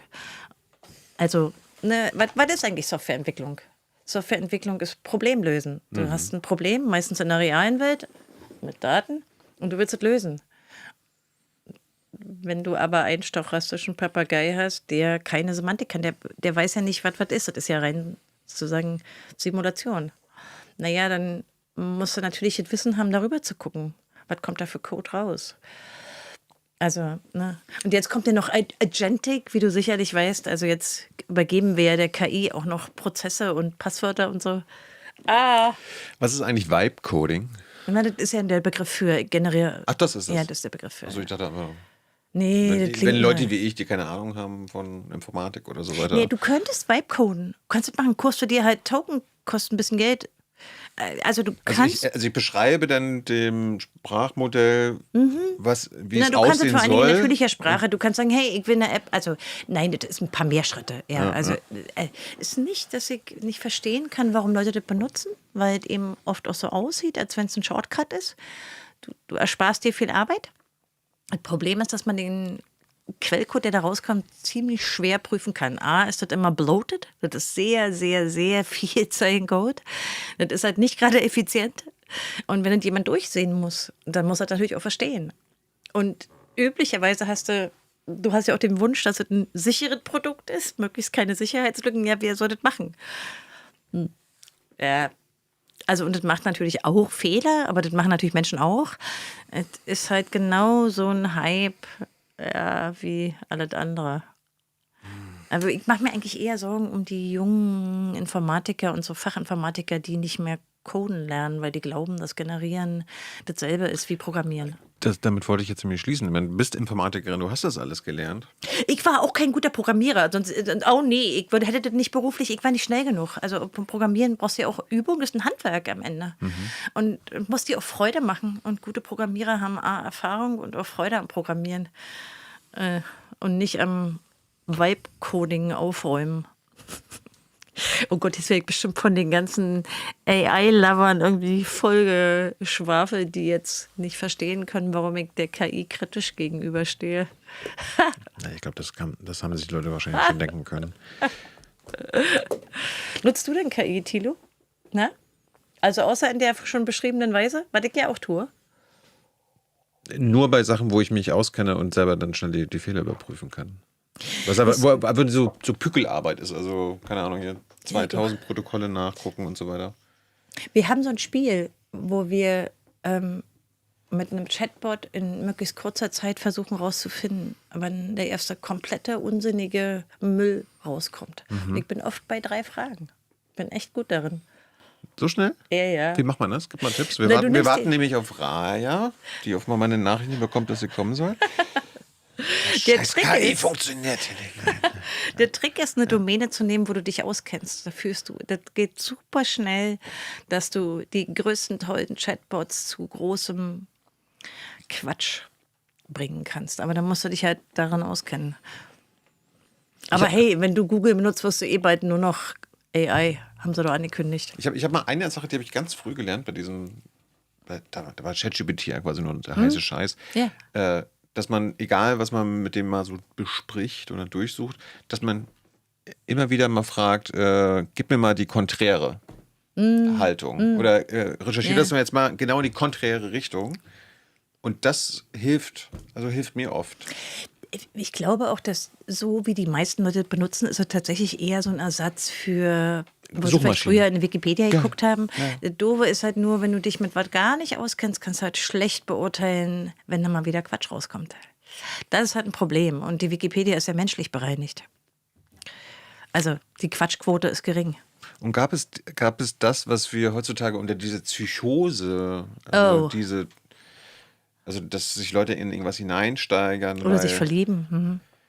Gab es sowas früher auch schon durch Technik oder ist das jetzt was Neues? Nee, auch nicht. Es gibt ja den berühmten Eliza-Chatbot von Josef Weizenbaum, der ist 60 Jahre alt. War das die, wo die Sekretärin, Ja. die immer wieder gekommen Also ist? auch da gab es schon viele Menschen, die gesagt haben, hey, ja, der versteht mich. Oder die, in dem Fall Eliza. Ja, das ist nicht neu. Und da hingen nicht so viel Versprechen dran und nicht so viele Millionen und nicht so viel Energieverbrauch. Milliarden wollte ich sagen. Habe ich Millionen gesagt? Verzeihung. Ich warte jedenfalls auf deren Geschäftsmodell, da bin ich schon total gespannt. Jetzt könnte ja auch unsere ganze Weltwirtschaft, wenn diese Blase platzt und man Pech hat, könnte das eine Wirtschaftskrise auslösen, oder? Ja, aber die Bubble, über die letztes Jahr noch alle geschrieben haben und dann kam der nicht so richtig, ich hätte nichts dagegen. Also eine Marktbereinigung fände ich so verkehrt nicht. Aber das ist doch alles so verwoben. Haben doch alle Anteile voneinander. Insofern, also die großen Tech-Konzerne, gerade Google und Meta, ich meine, die haben ja ein Geschäftsmodell. Ja, die. Also ich meine, die haben auch Ja, aber Umsätze. was ist so mit OpenAI und so weiter? Nicht, dass diese irgendwie so als too big to fail Die könnte man positionieren doch im wollen. Rahmen der Bubble Markt bereinigen, oder? Ja, Ja. Also mich persönlich würde es nicht so stören. gut. Du hast mich jedenfalls jetzt nicht in den letzten 2 Stunden gestört. Danke, dass du wieder da warst. Sehr gerne. Lass dir nicht so viel Zeit wieder. Nee, ich werde ja hier nie eingeladen. Das stimmt nicht. Nein, komm bald wieder. Danke für deine Zeit. Danke für eure Aufmerksamkeit. Jetzt kommt Raya zum ersten Mal mit dir. Ich habe schon Angst. Was kommt jetzt? Ja, die richtig kritischen Fragen kommen jetzt aus der Community. Mal gucken, was die so alles mitgebracht haben. Vielleicht gibt es auch eine KI-Frage. Okay. Let's go. Hallo. Na? Disclaimer, es wird nicht ganz so schlimm. Okay. Brauchst du nicht Ach, Hose echt? machen. Nein. Thilo hat das witzig geclaimt. Nee. Es gab schon öfter ein paar kritische Fragen, vor allem zu Gaza, die noch gestellt wurden. Da möchte man natürlich wissen, wie viel du da so weißt. Ich habe noch ein Edit, und zwar zur Tötung der Mädchen in der Schule in Menab. Und zwar wurde die Schule in der Datenbank als Militäreinrichtung klassifiziert und nicht aktualisiert. Und man soll so seit 10 Jahren in Satellitenbildern sehen können, dass das Gebäude vom Gelände der Islamischen Revolutionsgarde abgetrennt ist und in eine Schule umgewandelt wurde. Also kann man sagen, es hat keine Software die Kinder getötet, sondern Menschen, die eine Datenbank nicht aktualisiert haben. Finde ich eigentlich ganz bezeichnend Ja, aber das kann für man den vielleicht generell angeblichen sagen, ne? Anspruch, so, Ja. weißt du, ZivilistInnen schützen zu wollen. Am Ja. Ende ist es ja immer ein Mensch, der Verantwortung trägt für den Einsatz ja auch. Also selbst wenn man jetzt das Softwareprodukt nicht angeguckt hat. Ja, aber es ist, glaube ich, ein guter Hinweis. Und siehst du da vielleicht auch was systemisch oder systematisches hinter? Hast du sowas öfter mitbekommen? Naja, mein Eindruck ist eigentlich, dass sich die Qualität der Daten, also gerade auch durch die Satelliten, natürlich insgesamt verbessert hat. Also etwa über geografische Gelände, Nutzung von Gebäuden und so weiter. Das ist sicherlich nochmal anders als vor 10 Jahren. Einfach weil die Technik heute, die Bildauflösung und so weiter besser ist. Und auch die Auswertung von Massendaten besser geworden ist qualitativ. Aber naja, die Anzahl der Kriege ist natürlich nicht geringer geworden. Es gibt doch einfach viele menschliche Versäumnisse, oder? Also das scheint sich ja immer mehr rauszustellen. Ja, na, es gibt auch diesen Automation Bias, also dass Menschen die Tendenz haben, maschinellen Ergebnissen stärker zu trauen, als sie sollten. Also zu wenig Skepsis haben gegenüber maschinellen Ergebnissen. Verstehe. Also man könnte ja auch sagen, man kann dem was Moralisches vorwerfen, quasi, dass Menschenleben einfach nicht so viel Wert zugeschrieben wird und dass man sich deswegen intern nicht so viel damit auseinandersetzt und guckt, gibt es Slobs und so weiter. Also das ist so das, was viel diskutiert wird. Naja, generell würde ich sagen, Kriege haben sich verändert, seit sich Menschen nicht mehr gegenüberstehen und erschießen, sondern das eben weit entfernte Gebiete ist, in denen Hightech deployed wird. Das natürlich hat sich den Krieg verändert, aber das ist ja keine neue Erkenntnis, die ist ja eigentlich schon älter. Aber ganz sicher tut es zu der moralischen Bewertung, was man selbst als Mensch tut innerhalb einer Armee, natürlich trägt es eine Menge bei, wenn ich mein Gegenüber nie sehe oder ihm nie physisch nahe komme, natürlich. Aber gut, also das ist natürlich, ich bin keine Militärhistorikerin oder so, aber mir ist klar, dass die Technik da einen großen Unterschied macht. Aber dann kann ja quasi KI viel zur Dehumanisierung beitragen, oder? Also Nee, ich würde schon sagen, dass so Techniken, automatisierte Techniken zur Mustererkennung auch Zivilisten schützen können. Wenn man sie etwa, wenn man jetzt sagt, okay, ich bemühe mich, meine Software so zu bauen, dass sie etwa die Haager Landkriegsordnung oder generell den Schutz von Zivilisten oder so, ich versuche, das technisch zu unterstützen. Kann man machen. Aber wo siehst du das denn, scheitert dass das eben gut funktioniert? an der Effizienz. Wo siehst du das denn, dass das gut funktioniert? Naja, zumindest in den Debatten, die wir hatten, wenn ich an die Drohnendebatte oder so denke, war ja vielfach auch die Rede davon, dass man Technik im Sinne von Zivilschutz benutzen könnte. Ob das praktisch getan wird, ist eine andere Frage. Er entzieht sich ja auch leider oft der öffentlichen Prüfbarkeit, denn vieles in diesen Militärbereichen ist ja ohnehin ja geheim. Und dazu wurde ein bisschen was geschrieben. Wie viel weißt du so zum KI-Kontext Israel-Gaza? Wie viel hast du dazu Ne, ich habe natürlich wahrgenommen, dass darüber zumindest im Nachgang eine Menge geschrieben wurde. Ich habe, seit ich über Palantir schreibe, auch natürlich faktisch. So Nachgang ist schwierig so, ne? Also es hat ja nie ganz aufgehört. Ja, mit aber ich Angriffen. meine im Sinne von, als welche Technik da eingesetzt wurde, da gibt es ja immer einen gewissen Nachgang, bis jemand das berichtet oder so. Ich habe natürlich auch mit Aktivisten Kontakt, die versuchen, eine Öffentlichkeit herzustellen dafür, wie stark das technisiert ist und wie wichtig welche Technik dafür war. Aber ich habe den Eindruck, so im größeren Kontext sind auch die großen Artikel in der New York Times, gab es ja einen und im Guardian und so, sind, glaube ich, in diesen Debatten untergegangen. Also ja, ich weiß, dass es auch eine kleine Szene gibt oder das Pfiff gibt zum Beispiel, da gibt es auch so Informatiker, die sich damit beschäftigen und es gibt auch immer wieder Vorträge dazu, das finde ich auch gut und wichtig, aber ich glaube, eine große Öffentlichkeit hat es wenig erreicht.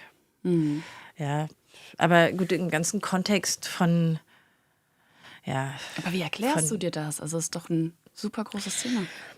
Naja, mir scheint, also es braucht ja immer Institutionen und auch ganze Staaten, die sich dafür einsetzen, dass man sich an Rechte hält. Ob es das Völkerrecht ist oder eben, ne? Und mir scheint, da gibt es einen starken Rückgang, auch bei den Demokratien, die sich allen voran die USA, aber auch in Europa dafür eingesetzt haben und da immer laut waren. Und da ist, glaube ich, also gerade bei Israel ist die deutsche Debatte natürlich von dieser ganzen Staatsräson-Debatte überformt. Ja. Man sieht natürlich Unterschiede jetzt, wenn ich mir angucke, wie sich Frankreich positioniert oder Spanien und auch die Briten. Dann merkt man, dass die schon kritischer geworden sind, aber das hat dann wenig mit dem Technikeinsatz zu tun, ist mein Eindruck. Und in der Technikbubble, wie viel wird das so besprochen? Es gibt sehr viel Militärkritik, natürlich. Klar, es gibt auch eine Menge Hacker, die würden nicht für militärnahe Firmen arbeiten oder die möchten, oder ich würde mal prinzipiell sagen, im CCC gibt es natürlich so eine Form von oder einen Wunsch, die Fähigkeiten, die man hat, für was Gutes einzusetzen, ja, für Gemeinwohl und für den Fortgang irgendwie von einer guten Zivilisation. Das ist da sehr verbreitet, auch oft eben eine positive Vision zu haben von einem Zusammenleben mit technischen Systemen ins Leben integriert. So. Aber ich will natürlich auch nicht ausschließen, dass es welche gibt im CCC, die das anders sehen. Aber bei uns in den Veranstaltungen auf den Bühnen ist es oft sehr deutlich, wie sich Leute positionieren. Und ich würde mich dazu zählen. Also natürlich. Klar, aber ich komme natürlich auch aus dem Bereich, ich meine, ich habe eine Ausbildung in Informatik und Gesellschaft. Ja, wo schon immer auch sehr viel Kritik daran geübt wurde, wie stark die Informatik finanziert hat von den Militärs bis heute und auch von den Geheimdiensten. Also da ist jetzt vielleicht nicht überraschend. Okay, schon mal ein ganz guter Einblick. Ich gehe mal in eine andere Richtung. Und zwar schrieb jemand, es gab und gibt zunehmend Fälle von Debanking von linken und oder antikapitalistischen Organisationen, jetzt zum Beispiel Deutsche Kommunistische Partei. Wie sind vor diesem Hintergrund Kryptocoins zu bewerten? Müssen diese von links nochmal neu gedacht werden? Oder kann man die Kryptocoins den Rechten und Libertären überlassen? Ja, es gibt natürlich auch im CCC immer wieder eine Debatte um so digitale Währungen und es gibt auch ganz praktische Versuche, etwa mit Genutala. Aber es gibt natürlich mittlerweile auch eine große Reserviertheit gegenüber der Bitcoin-Community. Das liegt aber daran, wie sich das kommerziell entwickelt hat und was das so für Gestalten sind, die da sich viel öffentlich zu äußern. Ich glaube aber, dass so diese Libertäre in Bezug auf Geld schon auch immer noch dazu beiträgt, dass im CCC viele gerne darüber nachdenken. Und gerade so diese Genutala-Initiative ist so ein typisches Beispiel dafür.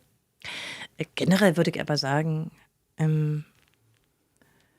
das ist, glaube ich, das ist so ein Feld, wo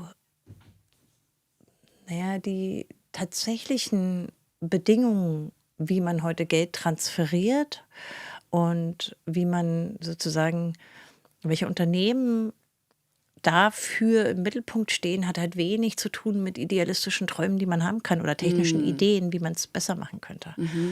So, deswegen, ja, das hat wenig Grip, finde ich. Also ich finde es schön, dass es eine ziemlich aktive Forschungscommunity gibt, die da auch technologisch neue Ideen entwickelt. Aber ich teile auch nicht mit allen die Ideologien. Also manche sind ja ziemlich verhaut. Heißt? Trotzdem finde ich es spannend, darüber nachzudenken. Was heißt das? Naja, da gibt es so eine libertäre Ecke, glaube ich, wo ich so ein bisschen, klar. Aber andererseits ist es auch technologisch in der Regel sehr spannend, weil es ja da darum geht, wie man ja letztlich, ohne dass man getrackt werden kann, Geld transferiert und was man sich überhaupt für eine Zukunft vorstellen kann für Geld. Und die Fragen finde ich natürlich spannend. Die sind aber auch schon alt. Im CCC werden die, glaube ich, auch schon seit 25 Jahren debattiert. Also, Und so finale Antworten gibt es nicht. Mir wurde gerade eine Frage reingereicht, und zwar folgende. Ist in der EU-KI-Verordnung das Militär ausgenommen?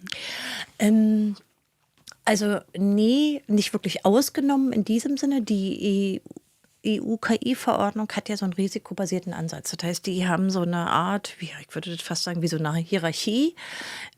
Wie stark risikobehaftet ist eine Anwendung der künstlichen Intelligenz? Und dafür gibt es verschiedene Regeln, bis hin zu, das ist zu risikoreich und darf nicht benutzt werden. Ich würde nicht sagen, dass die Militärs da prinzipiell raus sind, aber die EU hat ja eigentlich auch keine Regelungsbefugnis für die Militärs und auch nicht für die Polizeien. Das ist ja Sache der europäischen Nationalstaaten. Ich habe mich ein bisschen mit der KI-Verordnung beschäftigt in Bezug auf Palantir. Weil klar ist, dass die bei der Benutzung von deutschen Polizeibehörden in die Kategorie Hochrisiko fallen. Und ich habe mir auch mal so ein bisschen diese Verbote und wo da eigentlich die Grenzen sind, angesehen. Aber meine Vermutung wäre, dass sich militärische Anwendungen zumindest ausgenommen fühlen. Würde ich, ja. Einsortieren könnte man auch militärische Anwendung in diesen risikobasierten Ansatz, wäre kein Problem. Aber das Verbot, was da ja drin ist, es gibt ja einen Teilbereich von hochriskanten Anwendungen, die nicht erlaubt sind, da würden Militärs wohl rausfallen. Da bin ich mir ziemlich sicher. Aber ich bin auch keine Juristin. Finde jetzt prinzipiell gesehen aber auch nicht falsch, dass man darauf beharrt, dass einige Systeme einige Teile der Rechtsgebiete nicht von der EU geregelt sind, sondern die in der nationalen Hoheit sind. Ich weiß jetzt nicht, ob das unbedingt die Militärs sein sollen, aber ich finde es nicht falsch, darauf zu beharren, welche Dinge die EU regeln darf und welche nicht. Aber gut, die KI-Verordnung ist ohnehin ein bisschen in der Debatte, wird das verfolgt. Also gibt es ja so ein paar Bemühungen, die KI-Verordnung nochmal abzuändern. Mal sehen. Wo würdest du dem zustimmen, dass was verändert werden muss? Naja, ich bin nicht so ganz zufrieden mit der KI-Verordnung wie viele in der technischen Community, aber ich halte angesichts der Änderungswünsche auf jeden Fall für eine Regelung, die wir beibehalten sollten und nicht verwässern sollten. Und wir haben überhaupt eine. Nicht verwässern oder nicht verbessern? Verwässern. Okay. Prinzipiell muss ich aber sagen, dass ich nicht so richtig einsehen habe, warum KI, also ein bestimmtes Softwareprodukt, anders geregelt werden sollte als alle anderen Softwareprodukte in Bezug auf etwa Haftung und so weiter. Das hat sich mir noch nie so richtig erschlossen. Aber die KI-Verordnung ist auch ein bisschen älter als der eigentliche Hype. Insofern, ja. Also ich denke, es sollte Regeln für alle Software geben und nicht nur für KI. Das stimmt. So, ich weiß nicht, was hier heute los ist, aber mir werden die ganze Zeit Dinge reingereicht. Wieso nicht? Machen wir mal. Und zwar, das ist wohl in ChatGPT eingegeben worden. Und zwar die Frage, bist du ein stochastischer Papagei? Yeah. Die Antwort, kennst du die Antwort? Ich vermute mal, dass auf das Paper, wo das herkommt, referenziert wird. Ich kann nicht sehen, was du da hast, aber ich vermute mal, dass da angegeben wird, woher der Begriff kommt. Ich lese es dir mal vor. Stochastischer Papagei ist eine zugespitzte Kritik. Sprachmodelle erzeugen Text, indem sie Muster aus Trainingsdaten statistisch fortsetzen, ohne menschliches Bewusstsein, Absichten oder eigenes Erleben. In diesem Sinne ja, ich arbeite probabilistisch und habe kein Bewusstsein. Dann aber weiter. Probabilistisch. Genau. Bitte? Probabilistisch. Ach, ich habe gesagt, was? Naja, Papagei greife aber zu kurz. Ich wiederhole nicht bloß gespeicherte Sätze, sondern kann Muster kombinieren, abstrahieren, Schlüsse ziehen, Code schreiben, bla bla bla. Präziser wäre, ich bin ein probabilistisches Sprach- und Reasoning-System ohne Bewusstsein. Alrighty. Also Danke für dieses Wort. der Begriff, über den kann man sich streiten, aber letztlich ist es eine Form von Wahrscheinlichkeit, die da rausfällt. Er versucht zu simulieren, wie jemand anders, der einen Text mit Gehirn, also mit einem menschlichen Gehirn, der was sich dabei gedacht hat, zu simulieren. Das ist ein Unterschied, ob ich was semantisch verstehe oder nicht. Das heißt nicht, dass sie nicht was können, aber das heißt nicht, dass sie das können, was ihnen unterstellt wird, was sie können. Ja, absolut. Ja, und das ist ja auch der Grund für die Fehler. Also, wenn ich was nicht verstehe auf der semantischen Ebene, dann können mir Fehler passieren, über die sich dann alle lustig machen. Gibt es ja viele Beispiele, was man immer wieder in Chatbots eingibt, ne? Also, war da noch typische Beispiele? Strawberry, wie viel R? Nicht wahr? Also bestimmte Begriffe, die immer wieder kommen oder die Uhrzeit lesen oder so. Gibt ja sehr viele Beispiele, die eben Chatbots nicht gut können, die ein Kind beantworten kann. Was war das ja. mit Strawberry? Ich glaube, das war Strawberry. Wie viel R hat Strawberry? Ich bin jetzt gerade nicht sicher. Ich glaube, ja. Ah, stimmt. Wie viele bisschen- R's? Ja, genau. Stimmt. Ja. Ja. Also simple Dinge. In den Chor würde ich auch nicht unbedingt einstimmen, weil ich natürlich, wenn man weiß, wie die Technik funktioniert, dann weiß man auch, was die Beschränkungen sind. Dennoch, die Fehleranfälligkeit bleibt und die macht mich halt besorgt, für wie viele Zwecke diese Chatbots jetzt zum Einsatz kommen, wo offenbar niemand darüber nachdenkt, wie man mit diesen Fehlern umgeht. Das ist halt irgendwie beängstigend. Okay, pass auf, ich muss jetzt hier mal ein bisschen durchkürzen. Du willst um 15:15 raus, wa? 3 Minütchen ungefähr. Lass mich mal kurz überlegen. Das ist ja was mit viel Anwendbarkeit, würde ich mal behaupten. Worauf sollte man beim eigenen Handy achten, um Beim eigenen Handy. um KI-basierten Tracking-Versuchen etwas den Wind aus den Segeln zu nehmen? Oh Mann, man kommt. Apps, Einstellungen. Was sagst du? Okay, also was ich empfehlen kann und was mittlerweile auch ziemlich nutzerfreundlich ist und man einfach hinbekommt, ist Graphene OS. Also es gibt Betriebssysteme für Smartphones, die von Google befreit sind und akzeptable Sicherheits- und Privatsphäre-Einstellungen haben von Hause aus, die man sich besorgen kann. Wie macht man das? Wenn man das selber nicht machen will, würde ich empfehlen, zu einem Digital Independence Day zu gehen. Da gibt es ja jetzt immer im ersten Sonntag im Monat und sich ein bisschen helfen zu lassen. Ich finde das mittlerweile die Anleitung, also gibt so YouTube-Videos und so, dass man das auch selber hinkriegt. Und wenn man das aber nicht will, dann kann man sich helfen lassen. Ist relativ einfach. Hast du das auch gemacht? Nein, ich habe derzeit kein Graphene OS, aber ich habe das schon benutzt, allerdings in der Version davor, wo es schon noch mit einigen Bugs. Ecken und Enden war. Also ich fand es ein bisschen anstrengend. Ich will mal so sagen, man hat wenig Wahl bei den Smartphones, weil entweder kann man sich letztlich für Google oder für Apple entscheiden. Ich habe aber auch gelernt, dass man mit vielen weniger featurereichen Smartphones auch klarkommt. Und die kommen auch ohne Google auf dem Smartphone klar. Und jetzt mit diesem Betriebssystem, funktioniert das bei Apple und auch bei Android? Nee, das ist ein Android. Also das ist ein, Ach so. ja, ein Android-basiertes. Okay, verstehe. Ja. Gut, dann bin ich raus. Schade. Naja, also Apple hat ja ein bisschen anderen Ansatz, weil der mit der Hardware verwoben ist. Aber in Europa ist halt der Marktanteil von Android sehr viel höher als zum Beispiel in den Vereinigten Staaten.